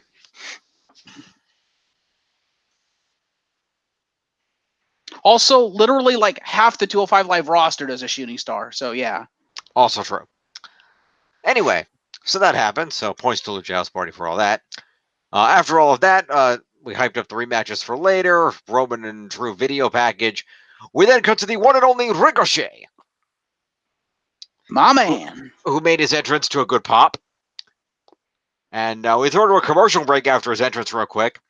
And when we come back from the commercial break, we cut to Naomi and Natalya in the locker room, where they each had a letter in their hand, which they were reading.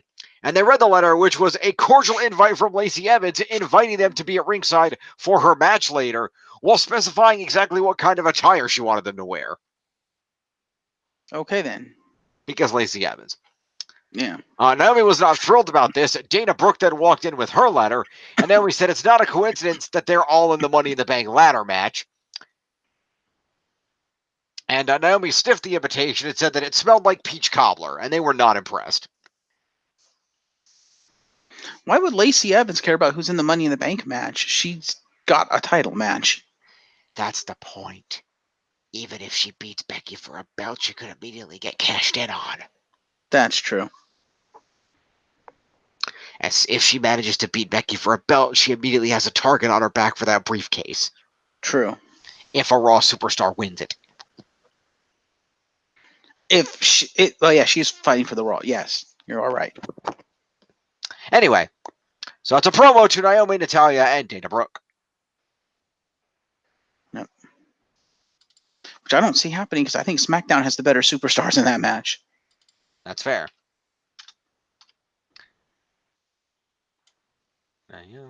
Wait, was that right? Yeah. 99 and Dana Brooke. Although I guess I could see Natalya winning it. I think she kind of deserves it, but. Mm-hmm. Dana Brooke should consider herself damn lucky because for everything I've read, she's only in this match because Sasha won't show up to work. Dana, take advantage. Yeah, Sasha might be let go. Sasha, they may say, "Yeah, if you're not going to show up to work, we're just going to freeze your contract and sit your ass at home until you decide either to come back to work or never work in this industry again. Your choice." Yeah, they may give her the Luke Harper treatment. We'll find out. Anyway.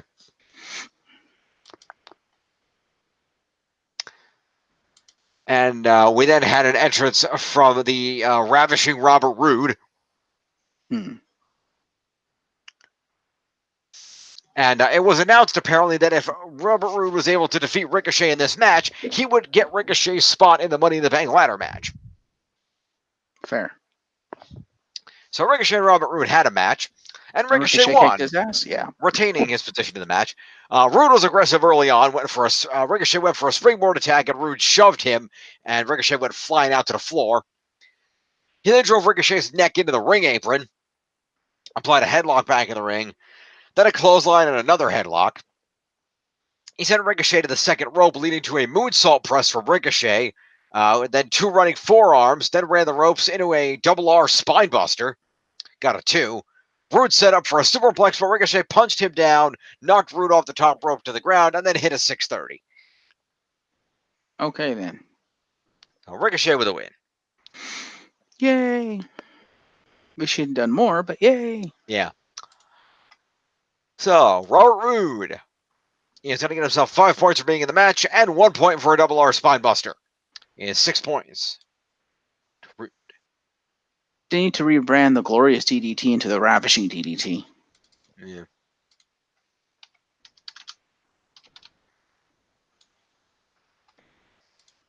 And then the one and only Ricochet gets 20 points for winning this match. He gets 5 points for being in the match, is 25.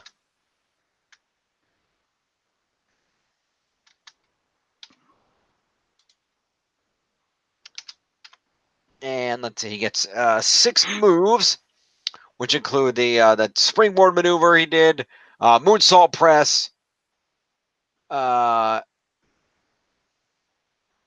630 splash, and 3 for evading the superplex, I guess. Okay. Is 31 points to Ricochet. Which would be 29 and 159. Speaking of which, You know how in the in 2K19 story mode, how you're very limited as to entrance options? Yep. Yeah, I was actually surprised to find a combination that worked because Hmm. I did the easy creation for it. Right. Like, I need something indie. I need theme music and entrance that works. And I landed on one and only for the theme song Hmm. with Kenny Omega's entrance.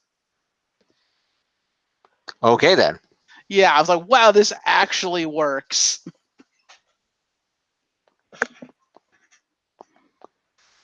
Yeah, Ricochet's theme song is awesome. Cool.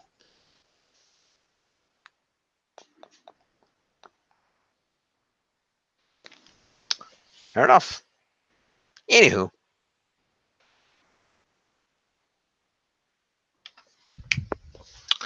Moving on in the program.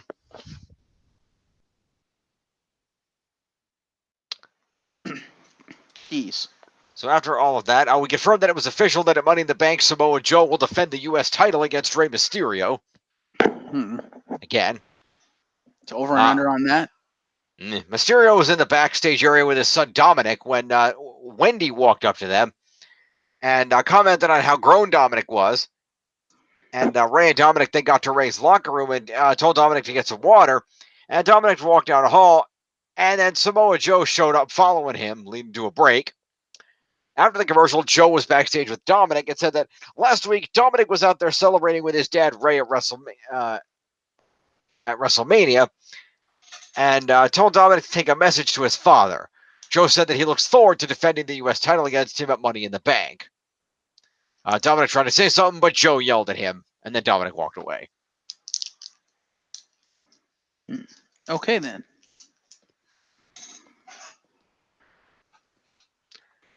So that's a promo to Rey and Joe. Did Rey actually say anything?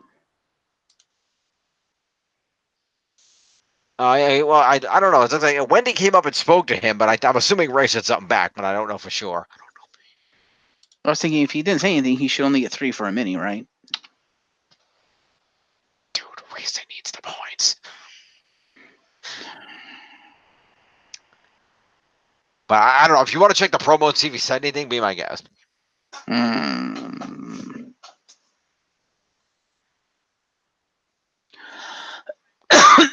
If they even have it on here. Well, in the meantime, promo to Joe. Promo to Wendy. Yep. Yeah, Wendy finally gets points. Yep.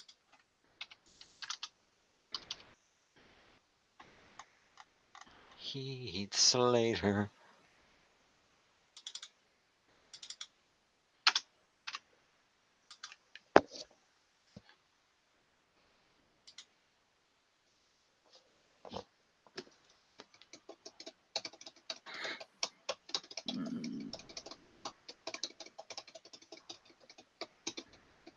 Let's see.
While we're waiting to find out if Ray said anything, we went out to the ring where Lacey Evans made her. Ray spoke.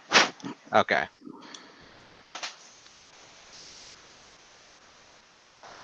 Also, damn, Dominic is like a good half a foot taller than Ray. Yes, he is.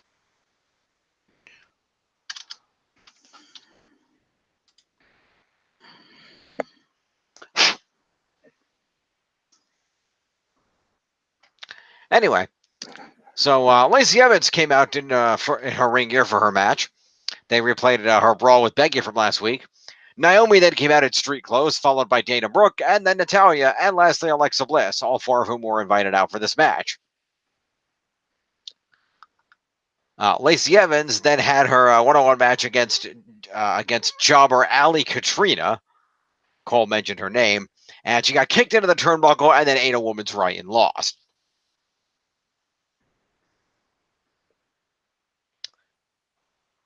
Post-match, Lacey Evans cut a promo saying that they just witnessed the future Raw Women's Champion, and said that she's aware that one of them may win Money in the Money in the Bank ladder match, and told them that they would come up short against her, just like the man will come up short. This led to Becky Lynch coming out, and big pop as she got in the ring with the both titles, and then immediately attacked Lacey Evans with punches. Lacey Evans got out of the ring, and Becky went after her and threw her back into the ring, attempted to apply the disarm her, but she managed to escape and get away. So that all happened.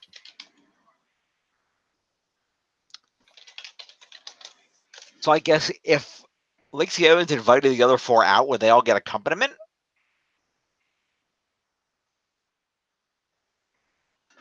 Who came with Lacey Evans? Well, she sent those letters inviting out the Money in the Bank participants. Oh, and they came out with her? Well, she came out, and then they all came out one at a time. But what did they do when they came out? Did they like stay around the ring, like in her corner? Or? They stood around the ring and watched the match. I guess. Yeah, the match that lasted less than a minute. Okay.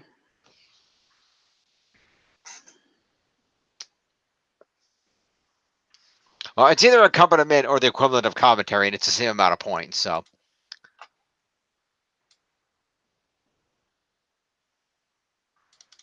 that's 5 to Naomi would be 104, and 5 to Natalya is 27, and 5 to Dana Brooke is 20,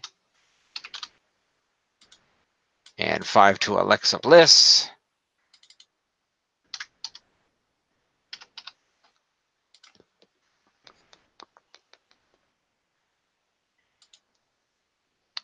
and Ali Katrina's jobber doesn't get shit. Lacey Evans will get 20 for winning a match, 5 for being in it, and 1 for the women's right. It's 26 points to Lacey, plus 5 for the post-match promo. So 26 becomes 31, and then yeah, Becky did all the assaulting. Evans didn't do any fighting, so fair enough. So then, yeah, 31 points to Lacey Evans.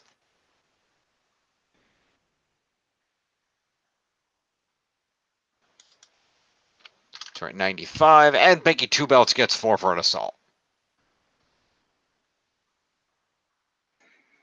Fair. All right.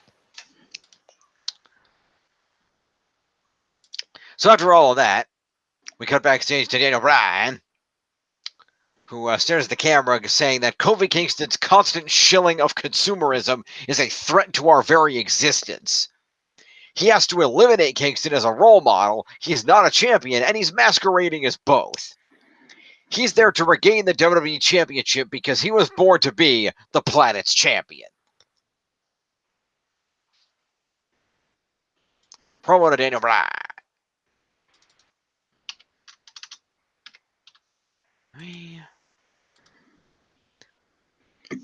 We then went to a commercial. When we get back from the commercial,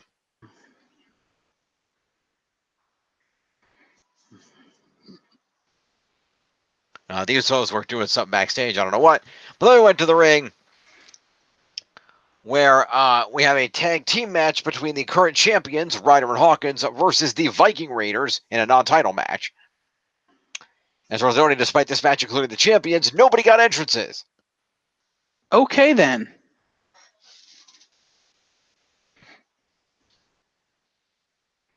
So I know the Viking Raiders actually got a partial entrance before the commercial break. So the champs just got no entrance.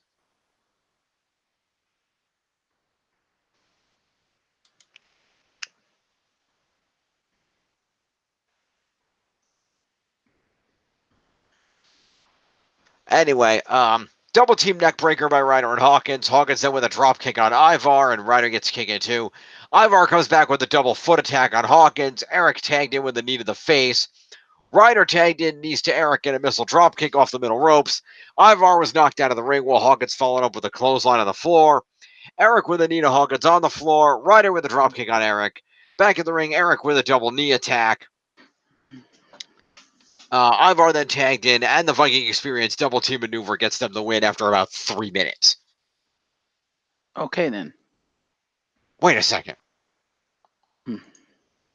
Did I just hear myself say 3 minutes? Ooze. Oh. Anyway. So. That would be an awesome gimmick change for the Usos. Now I kind of want to see that.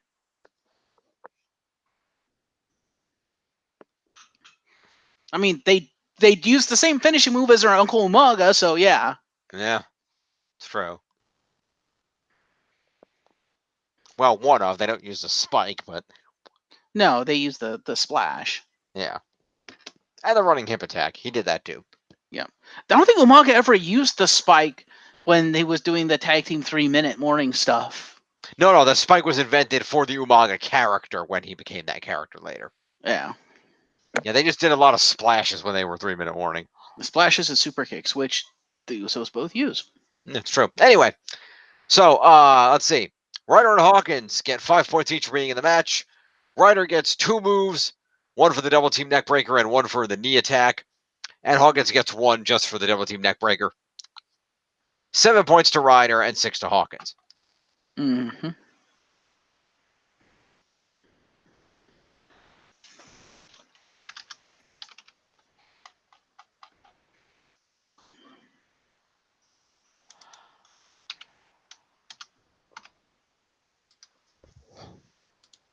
And your winners, let's see here. Eric gets 15 points for being on the winning team, 5 for being in the match is 20, and 1 for the Viking Experience is 21 points to Eric.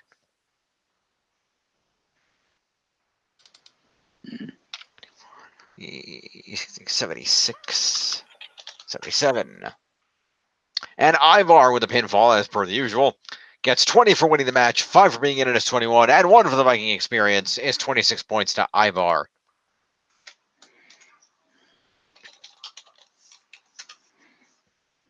Fair. 76, 86, and another 6 is 92.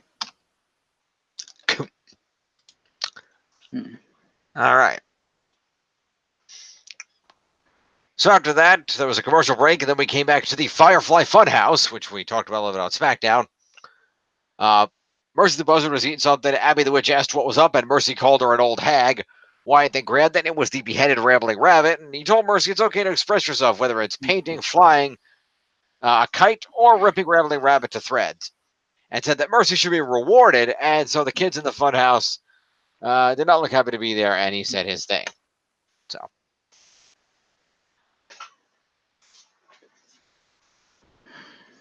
And we already gave promo for that, so moving on.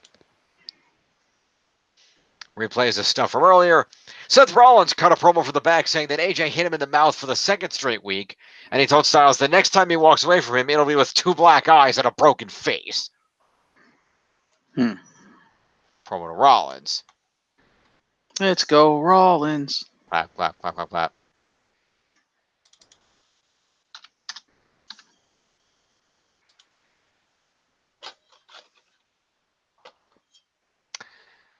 Now, Rollins, I got it. You're talking about two black guys in a broken face. I think you're getting yourself confused, Rollins. You're dating the woman that had black eyes and a broken face, not the woman that gave it. No, the woman that gave it currently has no knees. Yeah. But she does have a very cute dog keeping her company. Fair. Anyway, after a commercial break, we have ourselves Drew McIntyre versus Roman Reigns. In a WrestleMania rematch. All right, then. And so McIntyre sent Reigns in the turnbuckle. Reigns countered back with a punch. Reigns hit the corner clotheslines. McIntyre then drove Reigns into the opposing turnbuckle and then hit a belly-to-belly suplex. McIntyre then hit a back elbow, knocked Reigns down, followed by a suplex. McIntyre then slapped an armbar on Reigns, then hit a forearm to the nose. Reigns countered with a clothesline, and McIntyre threw Reigns across the ring. Reigns then flew out to the floor. McIntyre threw Reigns into the ring post, then back into the ring. Reigns countered a suplex into a suplex of his own, then threw McIntyre out of the ring, then went for a drive-by, but McIntyre stopped it with a boot to the face. He gave Reigns the reverse Alabama slam on the ring apron, which looked pretty painful. That led to a break, and we came back to Reigns looking like he was going for a Superman punch, but McIntyre countered it with a spine buster. Then there was a slugfest, which led to a Glasgow Kiss headbutt, which got a 2. McIntyre backslid into another 2 until Reigns came back with a DDT for a 2. Reigns then went for a Superman punch on the floor. McIntyre kicked him and whipped him into the steel stairs. Back in the ring, McIntyre with a spinning sit-out slam for a 2. Went to the top rope but jumped off, but Reigns decked him with a Superman punch out of the air. McIntyre got his right shoulder up off the for a 2. Reigns went for the spear, but McIntyre kicked him. They each got a punch. McIntyre hit another headbutt, and then Reigns hit a spear. But Shane McMahon jumped in the ring out of nowhere and attacked Roman Reigns for a DQ. To set up the feud after the feud. Yep. Because apparently WWE wants 2 feuds for McMahon Jr. or McMahon the second out of the gate, which is like, really? You're going to do the rest of your roster dirty like that? It's like, no, the owner's son gets 2 feuds back to back already set up. It's like, what the fuck, dude? You're not even done with the Miz feud yet. You're already setting that one up. What the hell? Also, I believe you mean McMahon the third. I thought Vince was Vince McMahon Jr. He is. That would make Shane McMahon the third. He wouldn't be Vince McMahon. He wouldn't be McMahon the second? How do you figure? Because isn't it usually senior, junior, the second, and then the third? No, the second and junior are interchangeable, as I understand it anyway. Okay, fair. So Shane is he's the third generation of McMahon in the business. That's what we're talking about. Anyway. Still, bullshit. Yeah, so as the assault continued, Elias came through the crowd and joined Shane in double-teaming Roman Reigns. Then The Miz ran out to ringside with a chair, chased Shane over the barricade, and went running right out of the arena, while Elias held up Roman Reigns and McIntyre hit him with a Claymore kick. So that happened. Okay, then. So match-wise, Shane gets 6 for interference. Yeah. And let's see here. Drew McIntyre gets 5 points for being in the match and a total of 16 moves. Jesus. Mostly for evading Roman's shit. And the Claymore kick. Yeah, well, let's see. And he's going to get himself 3 for evading a drive-by. He's going to get 1 for a spine buster, 3 for evading a Superman punch, 3 for evading a spear is 10. And then 2 suplexes, a reverse Alabama slam, Glasgow Kiss headbutt, spinning sit-out slam, another headbutt,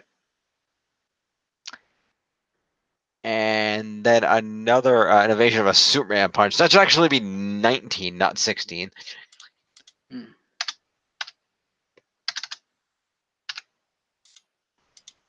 19 and 5 would be that should be 24 points to Drew McIntyre.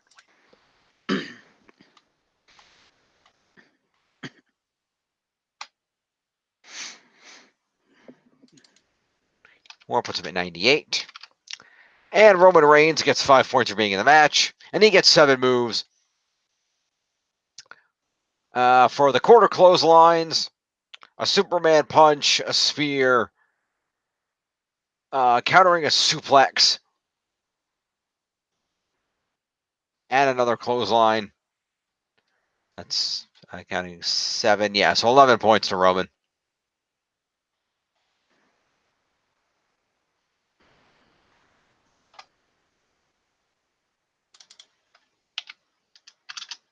$35.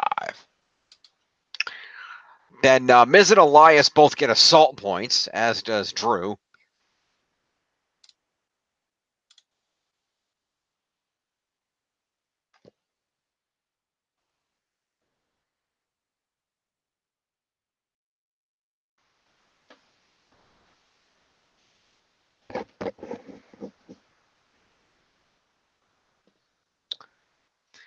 So let's see here.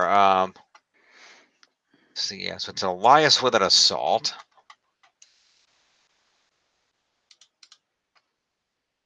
58. And then McIntyre with an assault and a Claymore kick. Mm-hmm. Yes, 5 more for McIntyre. Puts him at 103. And then Miz with an assault. But I don't think he actually hit anybody with a chair despite carrying it. Well, he didn't turn around and go back to the ring, did he? He just went after Shane? Yeah, he just chased Shane through the crowd with a chair. So, no, he didn't hit anyone with the chair. Yeah, so then Miz just gets 3 for showing up. What did I just do? Hang on, undo that. You gave him 63 points. That's what you did. 68. Okay. Got it. I fixed it. All right. So we cut to Shane running down a hallway backstage. Okay. Oh, here's where he hit Shane with the chair. So Miz ran down another hallway because he didn't realize the camera guy filming Shane. Charlie Caruso and a camera crew showed up trying to do an interview, and Shane walked away. Shane went into a limo where Miz hit him in the back with a chair. They got into a brawl by the limo. Shane kicked Miz in the nuts, then jumped in the limo and ran like a scalded dog. Mm. So we'll just count that as continuing the previous segment in terms of assaults. And that'd be Shane with an assault for attacking Miz. And that means Miz does get 3 for the chair shot. Mm-hmm. Does Shane just no-sell a chair shot? Kind of. Fuck you, Shane. Also, Shane and Miz have the exact same number of points. Yes, they do. 71 each. So following all that, highlights, commercial break, replay of Braun attacking Sami Zayn.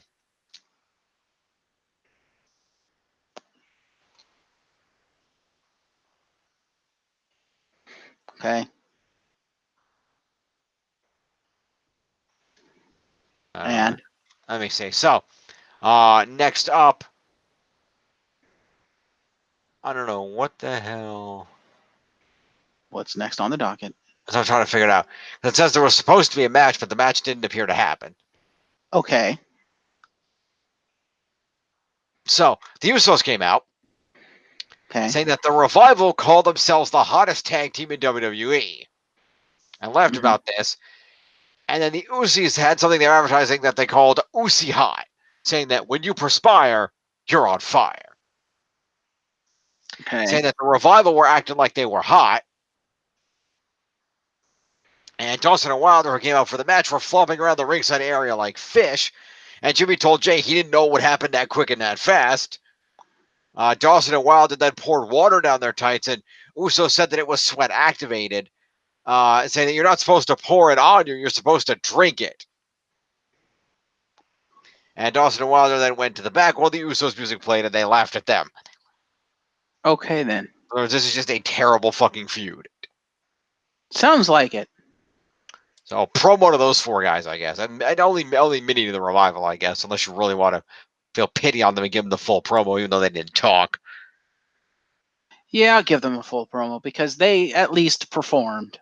That's fair.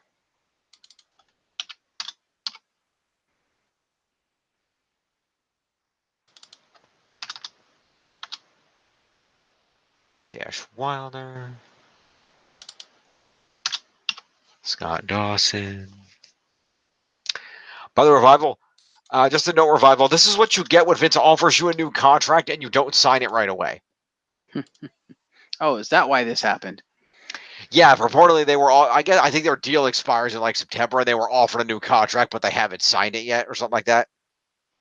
Can you blame them after the bullshit WWE's put them through and like No, not using them and shit? not at all. Anyway, that happened. Moving on.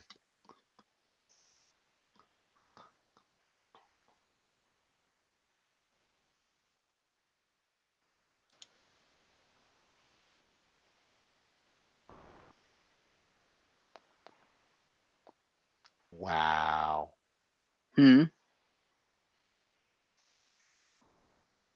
What? Wait, what the hell? I'm confused. How are you confused? It's in black and white. No, but I missed something. Hang on. Don't me. I'm gonna figure out what happened here. Oh, I see what happened. Okay. So the scheduled match was supposed to be the Revival versus the Good Brothers. But then when the Okay. Revival came out to the ring, the shit went off and they started acting all weird. And the Usos came out and revealed that, oh yeah, we played a joke on you. So Oh. actually, there should be some appearance. There should be 5 points each to the Good Brothers for at least showing up for their match and trying to have a match. Fair.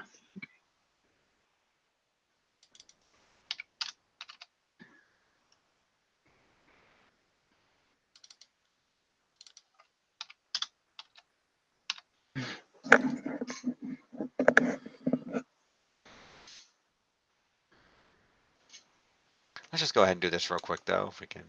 Mm. Let me see here. Hang on. Ah. Ah! Hi. Hi. Here.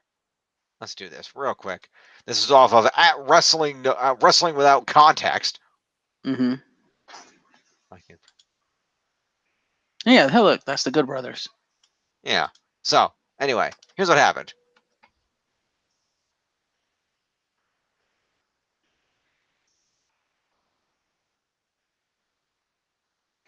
Okay, then. There's your gif of what happened. Fair.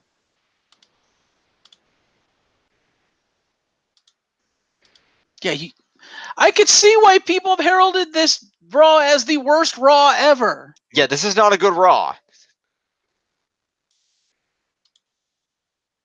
Moving on. Would you like to amend your question from before? Yeah. All right. Anyway, Kofi Kingston did a promo about how he's going to remain the WWE champion later tonight. So basic promo to Kofi.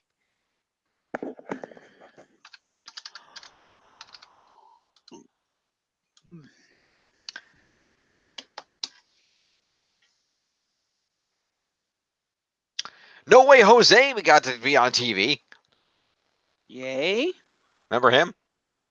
Barely. No Way Jose came out with his conga line and then conga down to the ring. Okay. Then Lars Sullivan came out and destroyed the conga line. Okay. And No Way Jose. Okay. Let's see here. He said, let's see. He beat up guys with clotheslines, threw one guy into the barricade, threw another guy into the ring post, sent Jose over the barricade. Jose then went back in the ring to try to save one of his conga line guys, but Sullivan decked him, tossed the other dude out to the floor, then hit a sit-out powerbomb on Jose. Oh, you indie guys actually earned your money that night. You all got to take bumps. Yep. So anyway, No Way Jose will get himself 5 points for showing up. Okay, then. No way. Jose. No way. His first Jose. points of this season. No way. Jose. And Lars Sullivan will get 4 for an assault and 1 for the powerbomb. 5 points to Lars. Poor No Way Jose. Wasn't he supposed to actually be good? Purportedly. Yeah, he looks like shit right now because they don't let him wrestle. Yeah, let's see. There's a clip of Naomi being honored by the Boys and Girls Club Alumni Hall of Fame, so that's cool. Good. Went to a commercial break. We got back from the commercial break to Vince McMahon in his office on a cell phone, where he was showing, he was talking to whoever was on the phone, saying that it will be 3 individuals going from Raw to SmackDown and SmackDown to Raw. If not, he'll fire that person. Mm-hmm. Lars Sullivan then walked in and stared down Vince like he was lunch. So Vince lifted the phone back up and went, let's make it 4 people. Which is why, as was established on SmackDown thereafter, the rule is officially 4 people, not 3. Okay, then.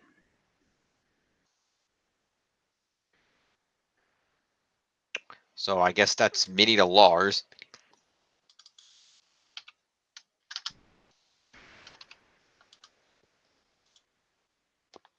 Kofi then came out to the ring for the main event with a tray of pancakes.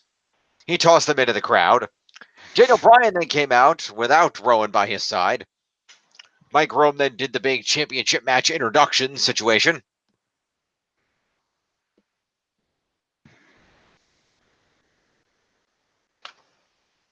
Well, he couldn't come out with Rowan. That would make it 5.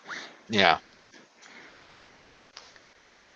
And then Michael Cole once again choosing to use revisionist WWE history.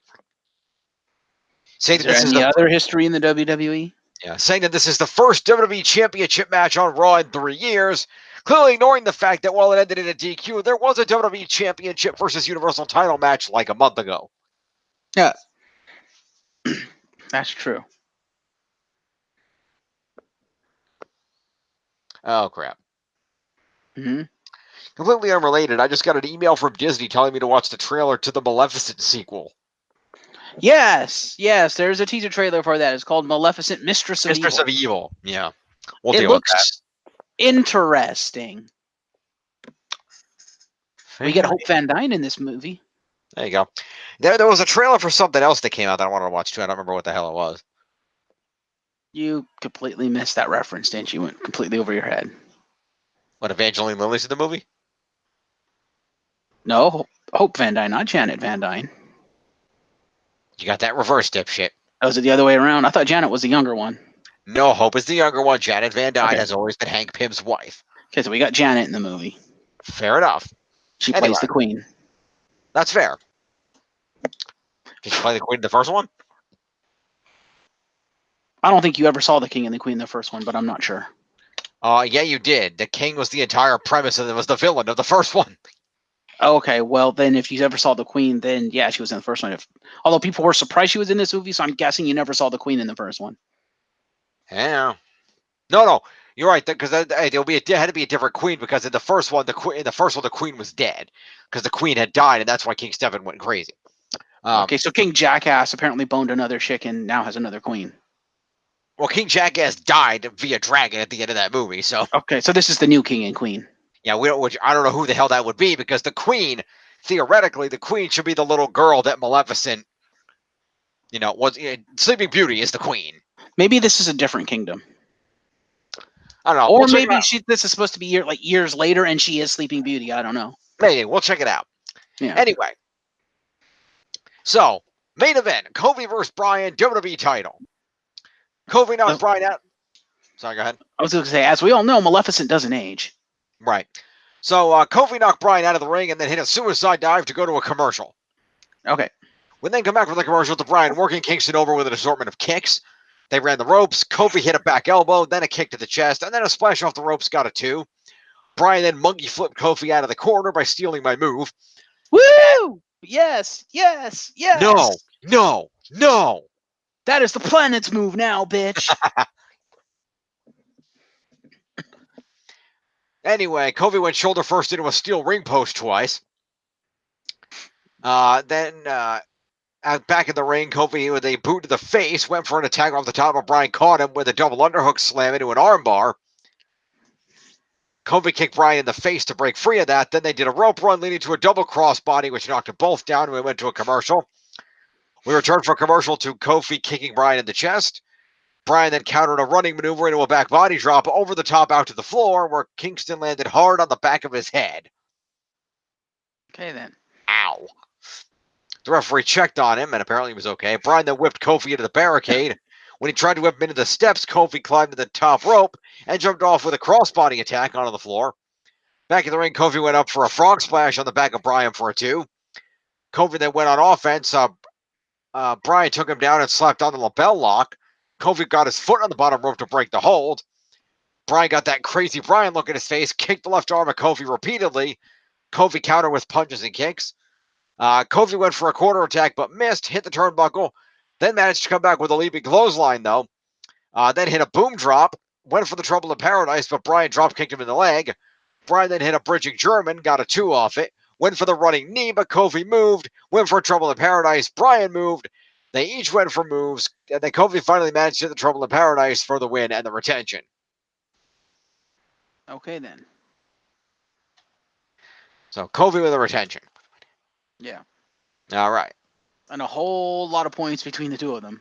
Yeah. So Daniel Bryan is going to get 5 points for being in this match and 4 for being in the main event is 9.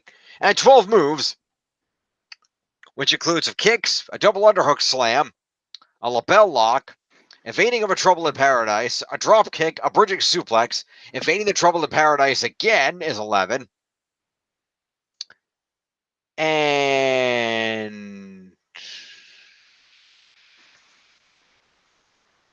oh, there was an arm bar, but that's not a move anybody but Jericho has as an actual move. So Ronda. okay, well yeah, okay, that kind of arm bar, yes, but not the Bryan doesn't. So that actually be 11. So Bryan gets 20 points. Also, technically Alberto Del Rio, but he doesn't work for the company anymore. Right. So 20 points to Daniel Bryan. Woohoo! Let's go, Daniel. What's it, 93. We'll then go to Kofi Kingston. Fuck you, Kofi. Kofi gets a 5 for being in the main event. So 5 for being in a match, 4 for being in the main event. Let's see here. He gets yeah, that was the points here. What happened here?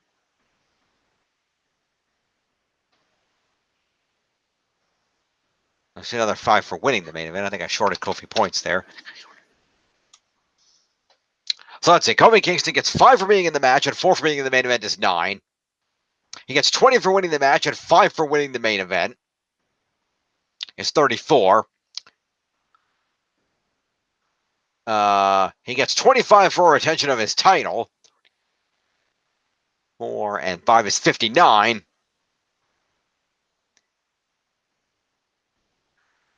And then 14 moves. Let's see, which includes, let's see, back elbow and a kick, another kick, 2 crossbodies, a frog splash, 3 for escaping the label lock, a leaping clothesline, a boom drop, 3 for evading the running knee, and then a Trouble in Paradise. It's actually 15 on that, not 14. So therefore, let's see, Trevor is 45, 50, 60, 65, 70, 74 points to Kofi Kingston. Becomes 84, and 1 is 385. Good goddamn. Yeah. Well, that's what happens when you work multiple shows. Yeah, that'll do it. And retain a main title on both. Fuck you. Thank you, Kofi. Fuck you, Kofi. Thank you, Kofi. Kofi rocks. Kofi rocks. All righty, let's see where we're at here. I just had to let you take the New Day back, didn't I? Yeah, you did. And I have taken the lead at 1914. Well, you're about to keep that lead.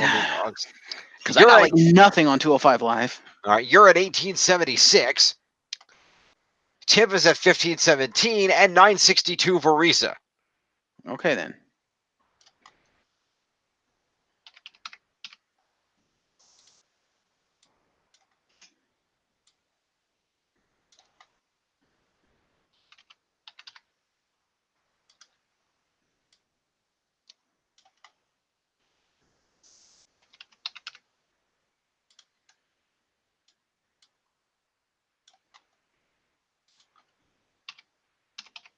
All right. And why don't you take it away, my friend? All right. Well, before we do that, I want to address something we discussed last week and we talked a little bit about this week, and that's Dominic Gutierrez. And we didn't talking about like his training and stuff. So I actually decided to do a little research while you were expositing about Raw. Okay. and I looked up his training, and yeah, he'll be fine once he gets called up, and it would not surprise me if he skips NXT. First of all, supposedly Ray basically signed a new deal, 2-year deal with WWE, and people are speculating he only took the deal because of his son. Because Dominic Gutierrez is a recent graduate of the Storm Wrestling Academy, and yes, that's Storm. Doesn't surprise me. And supposedly he is now training heavily with one Jay Lethal in Florida. Cool. So yeah, he'll be perfectly fucking fine once he hits the WWE ring. Because those two guys will make sure like he's fine. Not to mention also again being trained by his father, which is nothing to slouch at. Certainly not. So yeah, Dominic is perfectly fucking fine and a straight up legit wrestler. So yeah, I think we're gonna expect to see great things from this young man. Cool. I am psyched for those great things.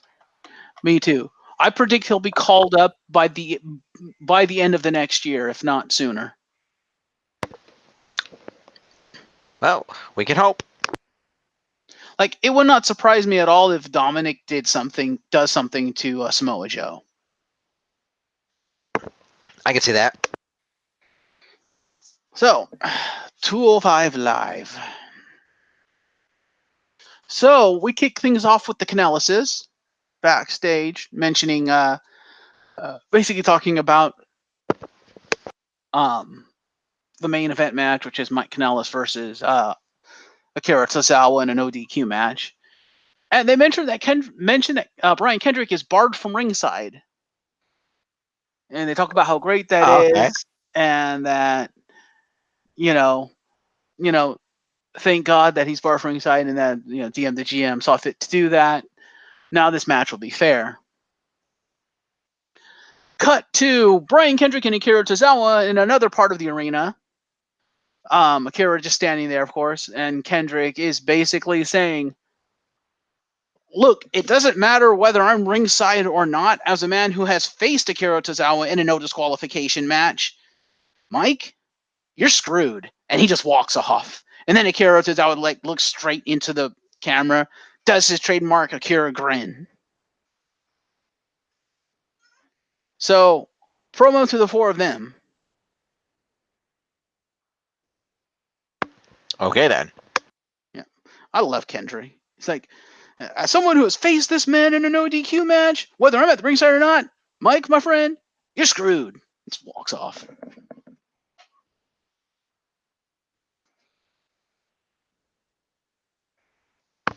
Okay, then. Yeah. It's a great promo. So, I gave 3 to Akira Tozawa for a mini since all he did was grin. Fair enough. So, Tozawa gets a mini? Yeah, the other 3 get promos because Mike did actually talk in their promo. Right, okay, so let's see. We had, let's see. So, was it Mike Maria and who? Brian Kendrick. Brian Kendrick, right. Spanky. Right, okay. Kendrick and Mike Kanellis and Maria Kanellis. Okay. Then we go to our kickoff match, Arya Daivari versus Noam Dar, in which Noam Dar does all the work. Does he win? No. Oh, damn you, Noam Dar. No, there was a decent amount of counters. But yeah, Noam Dar does most of the moves here. And Arya Daivari. Oh, by the way, Tony Nese comes out too and decides to sit in on commentary because, Arya Daivari, #1 contender. It was actually a decent what's that? I said that makes sense. Yeah, it's a decent match back and forth, a lot of countering. But Arya Daivari ends up winning off of a mistake by Noam Dar, which sets him up for the Persian Lion Splash. And then Arya Daivari is like, no, fuck that, picks him up, hammerlock lariat, and then pins him. Okay, then. So, yeah. Basically, Arya Daivari wins off of one mistake by Noam Dar. Well, that happens. Okay, stop beeping, you stupid headsets. Plug in, plug it in, plug it in. Yeah. Anyway, points. 5 to Tony Nese.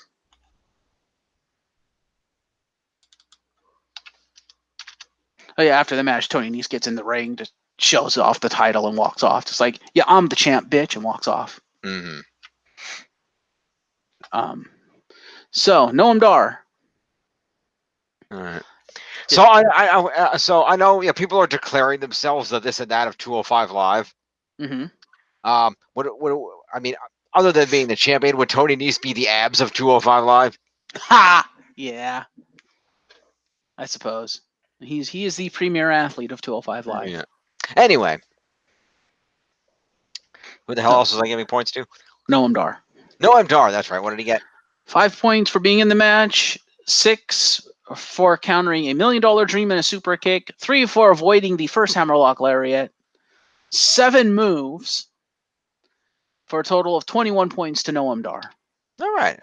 It's good for showing Noam Dar. I approve. And Arya Daivari, your number 1 contender. Yes. 5 for being in the match, 20 for winning the match, 9 for countering 2 Nova Rollas and an ankle lock, 3 for avoiding the Nova sweep, is what I've called it now, his unique sweep. Yep. 4 moves for a total of 41 points to Arya Daivari. Not bad at all. Once about 146. And a top 10 spot for Daivari. Damn it, Daivari, you took my Baron Corbin spot. Fuck you. Then we get your kind of standard face promo from Oni Lorcan, basically saying, I'm going to come back better, stronger, faster, and I'm going to take 205 Live by storm. So, yeah, Oni Lorcan, 5 points. Yeah, what is he, the one of 205 Live now? Fury. The Fury of 205 Live. There you go. That's still the best one. 136. Please continue. And then we get your piss break match, the Singh brothers destroying local talent. Ah. You mean the Bollywood experience? Yeah. No, it's the Bali Raiders. Get it right. The Bolly Raiders, sorry. Yeah, do not dismiss Aiden English, the voice of 205 Live. Why not? He dismissed Percy Watson. No, WWE dismissed Percy Watson. But let's be honest, Aiden English is the best commentator on that table. Mm-hmm. Sorry, Nigel, but you've been replaced. Ouch. I'm sorry, I think Aiden is far better. Fair enough. I love his commentary. It's great. So, we have Sunil Singh. Oh, that's Sunil Singh. Okay. And just to give you an idea of how fast this match was. So, Sunil Singh, 5 points for being in the match, 15 for being on the winning team. 2 moves for his signature Bollywood elbow drop, and what I can only call the money, money, money double team. Okay, then. Yeah, it's their double team move, and they go money, money, money, and basically, Sunil drapes him over his leg, like back over the leg, and Samir does an elbow drop off the top rope. Okay, then. And he goes money, money, money, and drops off the top rope. It's fucking stupid. That sounds stupid. Anyway, what's the And total? he gets 5 points for a promo, which I shall talk about after the points. Okay. Total of 27 points to Sunil Singh. 87 becomes 37, and 4 is 41. And Samir Singh. Yeah, Samir Singh, your winner. 5 points for the match, 20 for the win, and 1 for the money, money, money. And 5 for the promo, the post-match promo. Total of 31 points to Samir. 31 becomes 41, 45. Okay. So basically, after the match, they grab mics and proceed to bitch and whine about how they lost last weekend. It was a fucking fluke, and not necessarily that was a fluke, but that they lost last week, and that the Lucha House Party ruined their return to 205 Live, and fuck the Lucha House Party, and this is the feud now, basically. Fair enough. Because they called that Lucha House Party. We want a ring match against them because they fucked over our return. So at some point there will be a rematch. Okay, works for me. Cut to backstage, where Maria and Mike Kanellis are walking around, I guess, going to prepare for Mike's match. And they run into DM the GM, and Maria Kanellis begins to thank DM the GM for barring Brian Kendrick from ringside. What's that? Spanky. Yeah, barring Spanky from ringside, and saying, you know, she was like, yeah, someone had to maintain the integrity of this match, and I'm glad you did it. And they start to walk off, and DM the GM grabs her arm and goes, where are you going, Maria? And she goes, to the match, and she goes, well, seeing as how you're the one who brought up protecting the integrity of this match, no, you're not. You see, you were also barred from ringside. And he just walks off. Fair enough. So, yeah. This has now So- become a one-on-one match. So does that count as a promo for them, or Promo for Maria, Mike didn't say shit except stand there looking like a dumbass. okay?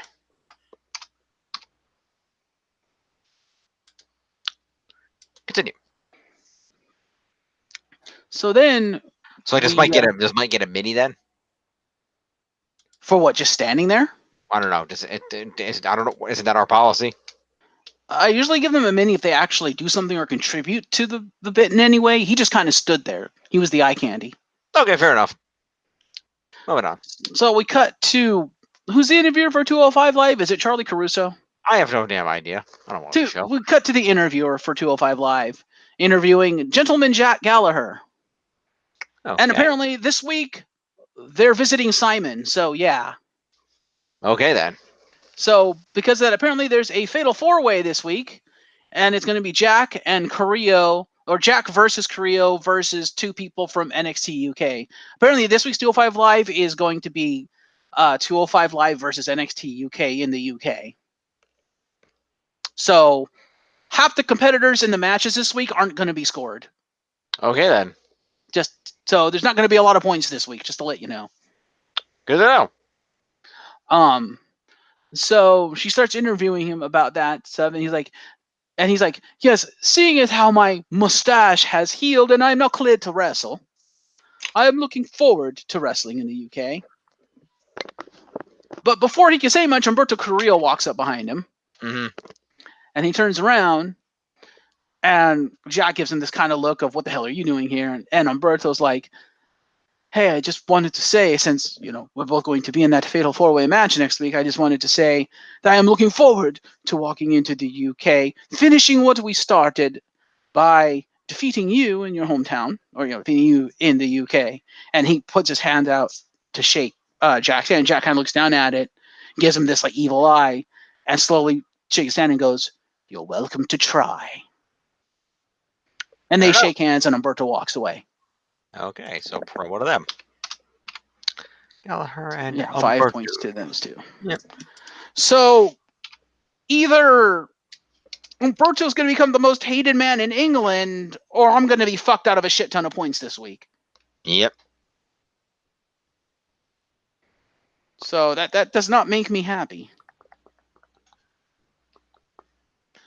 So we go to the main event of Akira Tozawa versus Mike Kanellis in a no DQ match. So a fuck ton of points here.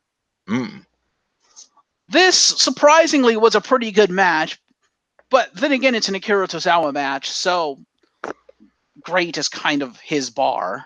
Yeah. And as the points will show, he does all the fucking work and carries this goddamn match because Mike can't wrestle for shit. Yeah, this was a great showing by Akira Tozawa. Akira does, in fact, get his revenge and beat the holy fuck out of Mike Kanellis. Okay. And wins, I assume? Yes, he wins. There was a lot of counters. A lot of it was brawling because it's a no DQ match. It was a lot of them punching each other, throwing each other into shit. Yep. And so I gave Akira 3 OMGs. Okay, then. So at one point outside the ring, he grabs a garbage can, puts it onto Mike Kanellis' head, slides into the ring, and then suicide dive headbutts the garbage can. Ow. Yeah. I don't know if his intent was to actually headbutt the garbage can, but that's kind of what happened. Okay, then.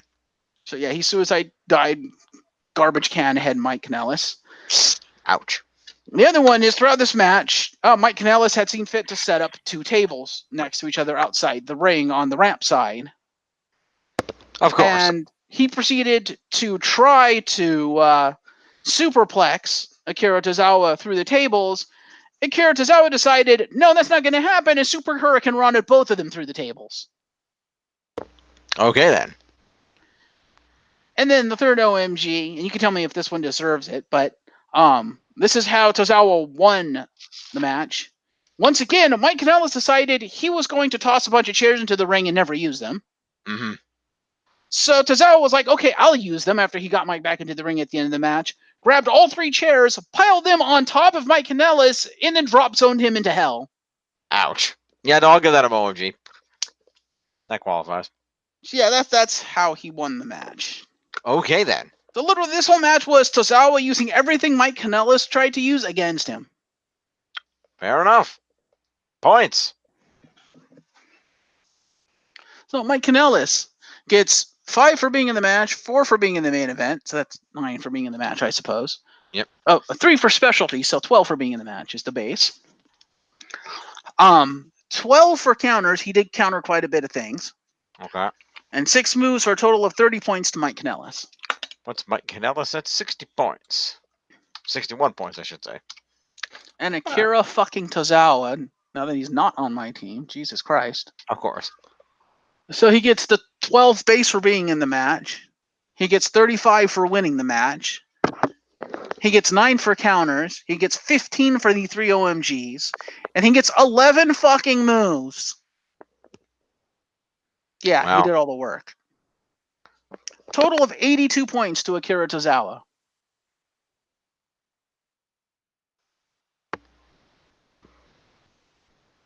Oh. Yeah, hang on. How's it 35 for winning the match? 20 for the win, 10 for the specialty win, 5 for the main event. Right, main event win is 5. Okay, anyway, what was the total? 82. All right, well, then 82 plus 40 is 92, 02, 12, and 22. 122. Not quite the top 10, but not far off either. So that's your 205 live. All righty. Where I got fucking hosed, except for 5 points for Carrillo. Oh, and 5 for Lurky, so I got 10 points. All right. So at the end of the week, I'm still in the lead at 1980. Yes, because I got nothing. You're at 1886. You're not that far behind me. No. It's only a 200-point gap. But I don't know if I'm ever going to catch you if Kofi's going to be doing shit on both fucking shows. Yeah, let's see. Tiff is in here at 1621. And thanks to Akira Tozawa, Risa has crested 1,000 and is at 1057. So we got 1886. We got 19. What the hell was it I have? 1980, right? If only Lorcan starts doing stuff, I might be okay, but... Although now that Debray is back, that might, like, stabilize me. All right, so there we go. We'll see. I'm gonna save that. Let's go over to the leaderboards. All right, so still well on the top of the leaderboard with a 184-point lead is the WWE champion Kofi Kingston at 385 points. The next closest is the number one contender to the Universal title, AJ Styles, at 201. Finn Balor, the Intercontinental Champion, is in there at third at 186. Despite doing nothing this week but a cell phone promo. The one and only Ricochet is in fourth place at 159, just a few points ahead of the Universal Champion Seth freaking Rollins at 155. Becky Two Belts coming in there in sixth place at 154, followed by the Cruiserweight Champion Tony Nese at 152. Arya Daivari, the number one contender to the Cruiserweight title at 146, followed by the Fury of 205 Live, Oney Lorcan at 136. Just 1 point ahead of the big dog, Roman Reigns, rounding out the top 10 at 135. Yeah, here's my prediction. My prediction is you're going to stay in the lead going into Money in the Bank. And I think Seth Rollins versus AJ Styles is going to determine basically who's going to win this entire season. All right, we'll see. Because honestly, I don't know who's going to win that. I think Rollins is going to win it because I think it'd be dumb of them to take the title off them. But then again, he's fighting AJ, and Vince has done stupider things. So Yeah. because if AJ wins that title, there's no fucking way anyone's catching you this season. Mm-hmm. Because if AJ wins that, you basically have a lock of number 1 and number 2 on the leaderboards the rest of the season. What's the over under on AJ fulfilling what he said earlier in the week about calling some friends from SmackDown to back him up and reuniting the club to steal the title and heel turn? I could see that, but the club would only be like a one night thing unless he can convince Vince to like actually move him over to Raw. Yeah, to trade him over or something. Which I think might be a good idea considering SmackDown doesn't have a tag team division. So if they were traded for like, I don't know, the Revival or something, I think that'd be good. Yeah, that'd work. Get the hell away from the Usos in that shitty fucking feud. Trade those two teams and like face turn the Revival. That would give Daniel Bryan and Rowan some good competition. That would work. Anyway, or bring the Usos back. Yeah, or that. So there you have it, folks. There's what we're looking for the week. Well, we'll see how next week stacks up. All right. So as always, that was the show. See you next week. Risa, thank you for the help scoring as always, and we hope to have you back with us on Saturday. Tiff, thank you for being here, and of course, your contributions to the scoring. Jeff, as always, thank you for being here. I am Jace Phoenix, and we'll see you on Saturday.